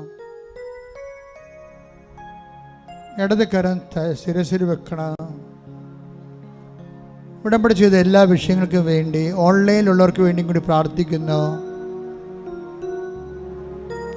അച്ഛൻ പ്രാർത്ഥിക്കുന്ന അത്രയും സമയം ഇടിമുഴക്കം പോലെ ശ്രദ്ധിച്ചുകൊണ്ടിരിക്കണം. കർത്താവിൻ്റെ കൃപ നിങ്ങളെയൊക്കെ ആവശ്യിച്ചുകൊണ്ട് അനുഗ്രഹമായും കൃപയായും സൗഖ്യമായും കർത്താവിൻ്റെ സ്നേഹം പെയ്തിറങ്ങുന്ന വലിയ നിമിഷങ്ങളാണ്. ശ്രദ്ധിക്കട്ടെ. ഹല്ലേലൂയ, ഹല്ലേലൂയ, ഹല്ലേലൂയ. കർത്താവിന്റെ ഉന്നതമായ നാമത്തിന് സ്തോത്രം ചെയ്യുന്നു. കർത്താവിന്റെ വിശുദ്ധ പൗരോഹിത്യത്തെ മഹത്വപ്പെടുത്തണം. കർത്താവ് സഭയിലുള്ള സാന്നിധ്യത്തെ പ്രകടമാക്കണം. 38 വർഷം ഞാൻ അർപ്പിച്ച കൃപാനയുടെ യോഗ്യതയാണ് കൃപാസനത്താറയിലെ ജീവനോടെ പ്രത്യക്ഷപ്പെട്ട പരിശുദ്ധ അമ്മയുടെ മാധ്യസ്ഥത. ഇയാൾ തറയിൽ നടന്ന 10,000-കണക്കിന് ആരാധനയുടെ കൃപയിൽ ശക്തിയില് യേശു ക്രിസ്തുവിന്റെ ഉന്നതമായ നാമത്തില് മാരക രോഗങ്ങള്, തീരാവ്യാധികള്, ജീവിത ദുരിതങ്ങള്, ജീവിത തടസ്സങ്ങള് എല്ലാം യേശു ക്രിസ്തുവിന്റെ നാമത്തിൽ മാറിപ്പോകൊണ്ടേ. കർത്താവേ, അപ്പാ, സ്വർഗീയ പിതാവേ, അങ്ങേ പുത്രനായ യേശു ക്രിസ്തുവിന്റെ നാമത്തിൽ പ്രാർത്ഥിക്കുന്നപ്പാ, നിന്റെ തിരുമുറിവാർന്ന വലത് കരത്താൽ എല്ലാ മക്കളെ സ്പർശിക്കണേ അപ്പാ. അപ്പൻ്റെ കൈകൾ നീട്ടണമെന്ന് പ്രാർത്ഥിക്കുന്നു സ്വർഗീയപ്പ. എല്ലാ മക്കളെ സ്പർശിക്കണമേ, എല്ലാ മക്കളെ സ്പർശിക്കണമേ. ത്വക്കുകൾ, ശരീരങ്ങൾ, ആന്തരിക ശരീരങ്ങൾ, ആന്തരിക അവയവങ്ങൾ, കോശങ്ങൾ, പേശികൾ, നീര് കെട്ടിയ ശരീരം അപ്പാ സ്പർശിക്കണമേ. കർത്താവേ, വെള്ളം കെട്ടിയ വയറുകൾ സ്പർശിക്കണമേ. കരൾ രോഗികൾ, കിഡ്നി രോഗികൾ, നീര് കെട്ടിയ ശരീരം, വെള്ളം കെട്ടിയ ശരീരം, ഡാമേജ് ആയിട്ടുള്ള ആന്തരിക അവയവങ്ങൾ അപ്പാ സ്പർശിക്കണമേ. ദൈവത്തിന്റെ കരുണ, യേശുക്രിസ്തുവിന്റെ കരുണ, കർത്താവിന്റെ കൃപ നിങ്ങൾക്ക് ആവശ്യിക്കട്ടെ, നിങ്ങൾക്ക് ആവശ്യിക്കട്ടെ. മാർഗരോഗങ്ങള്, തീരവേദികള്, പാൻക്രിയാസുകള്, കരള്, കിഡ്നി, ശ്വാസകോശങ്ങള്, തൈറോയിഡുകള്, ശിരസ്, ബ്രെയിന്, ഉച്ചുമുതൽ ഉള്ളങ്കാൽ വരെ എല്ലാ കോശങ്ങളും, എല്ലാ പേശികളും, എല്ലാ ആന്തരിക അവയവവും യേശുക്രിസ്തുവിന്റെ നാമത്തിന് സൗഖ്യം പ്രാപിക്കട്ടെ. ഹല്ലേലൂയ, ഹല്ലേലൂയ. യേശു എല്ലാ രോഗങ്ങളും സുഖപ്പെട്ടുകൊണ്ട് യേശു അങ്ങയുടെ നാമത്തെ ഈ ആരാധനയിലൂടെ മഹത്വപ്പെടുത്തണമേ. Hallelujah, hallelujah.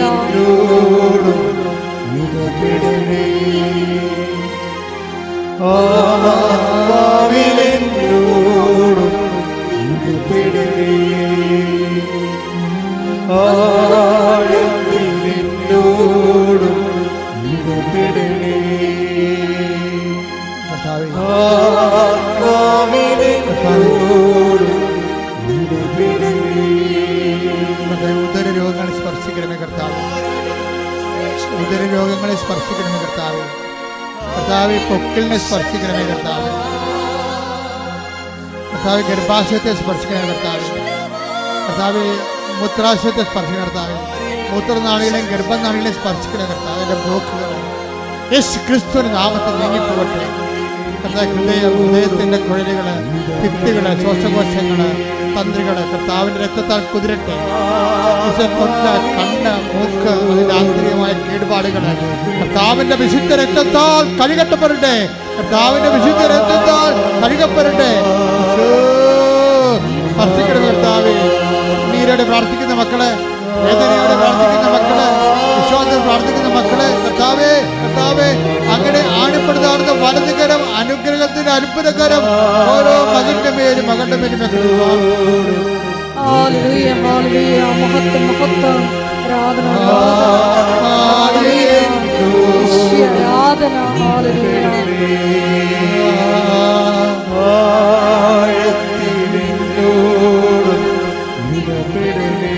മുടിക്കൊഴിയുന്ന മക്കളെ പ്രാർത്ഥിക്കുന്നു. മക്കളില്ലാത്ത ഒത്തുവരാത്ത പ്രാർത്ഥിക്കുന്ന കർത്താവ്, ജോലി ശരിയാകാത്തൊരു പ്രാർത്ഥിക്കുന്ന കർത്താവ്, സാമ്പത്തിക തകർച്ചയുള്ളവര്, ജപ്തി നടപടിയെ നേരിടുന്നവര്, വരുമാനമാർഗം നഷ്ടപ്പെട്ടവര്, വീടില്ലാത്തവര് കർത്താവ്, കച്ചവടങ്ങൾ പൊട്ടിപ്പോയവര്, ജോലി നഷ്ടപ്പെട്ടവര്, ജോലിക്ക് വേണ്ടി പരിശ്രമിക്കുന്നവര്, ഇന്റർവ്യൂവിന് പോകാൻ പോകുന്നവര്, ടെസ്റ്റിന് പോകാൻ പോകുന്നവര് എല്ലാവരും ശ്രദ്ധ പ്രാർത്ഥിക്കുന്നു. ദൈവത്തിൻ്റെ കരുണ ഡൈവേഴ്സായി പോയവര് കേസാകപ്പെട്ടിരിക്കുന്നവരെല്ലാം സ്പർശിക്കണം. ദൈവത്തിൻ്റെ കരുണ, ദൈവത്തിൻ്റെ സത്യങ്ങളുടെ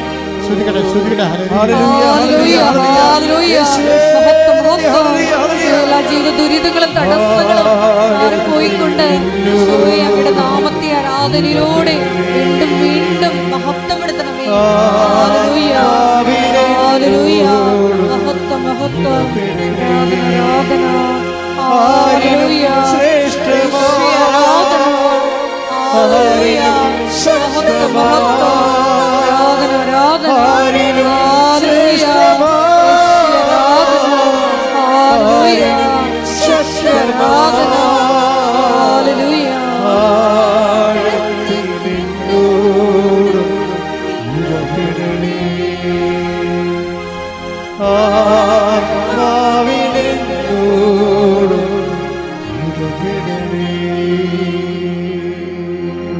എല്ലാവരും മുട്ട നിൽക്കാം,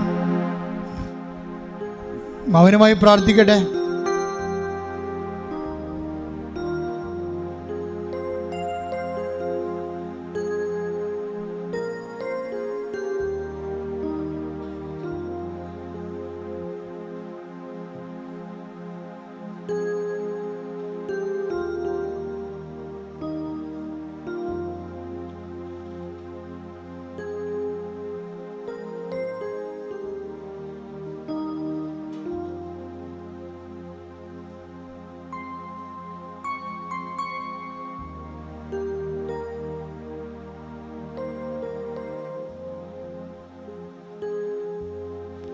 ഇപ്പോൾ സമാപന ആശീർവാദം സ്വീകരിക്കാം. ശിരസ് നമിച്ച് ആശീർവാദം സ്വീകരിക്കുക. എല്ലാവരോടും സമാധാനത്തിൽ വർത്തിച്ച് വിശുദ്ധിക്ക് വേണ്ടി യത്നിക്കുവാൻ ഈ ആരാധനയിലൂടെ ഞങ്ങളെ അഭിഷേകം ചെയ്യണമേ എന്ന് പ്രാർത്ഥിക്കാം. ഈശോയെ, നിൻ്റെ തിരഞ്ഞെടുക്കപ്പെട്ട സാക്ഷ്യഗണത്തിലേക്ക് ഞങ്ങളെയും ചേർക്കണമേ എന്ന് ഞങ്ങൾ ഒരു നിമിഷം പ്രാർത്ഥിക്കുന്നു. ജീവിതത്തിൽ എന്തെല്ലാം പ്രശ്നങ്ങളുണ്ടായാലും നിന്നിൽ മാത്രം, ക്രിസ്തുവിൽ മാത്രം സമാധാനം കണ്ടെത്താനുള്ള വലിയ കൃപയ്ക്ക് വേണ്ടി ഹൃദയത്തിൽ പ്രാർത്ഥിച്ചുകൊണ്ട് നമുക്ക് ശിരസ് നമിച്ച് ദിവ്യകാരുണ്യനാഥൻ്റെ ആശീർവാദം സ്വീകരിക്കാം.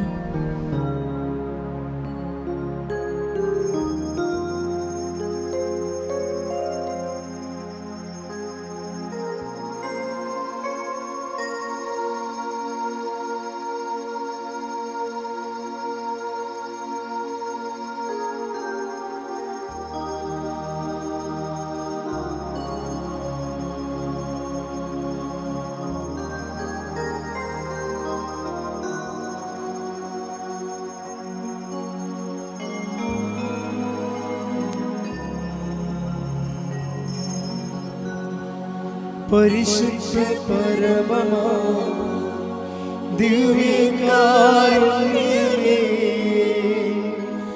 എന്നും എന്നും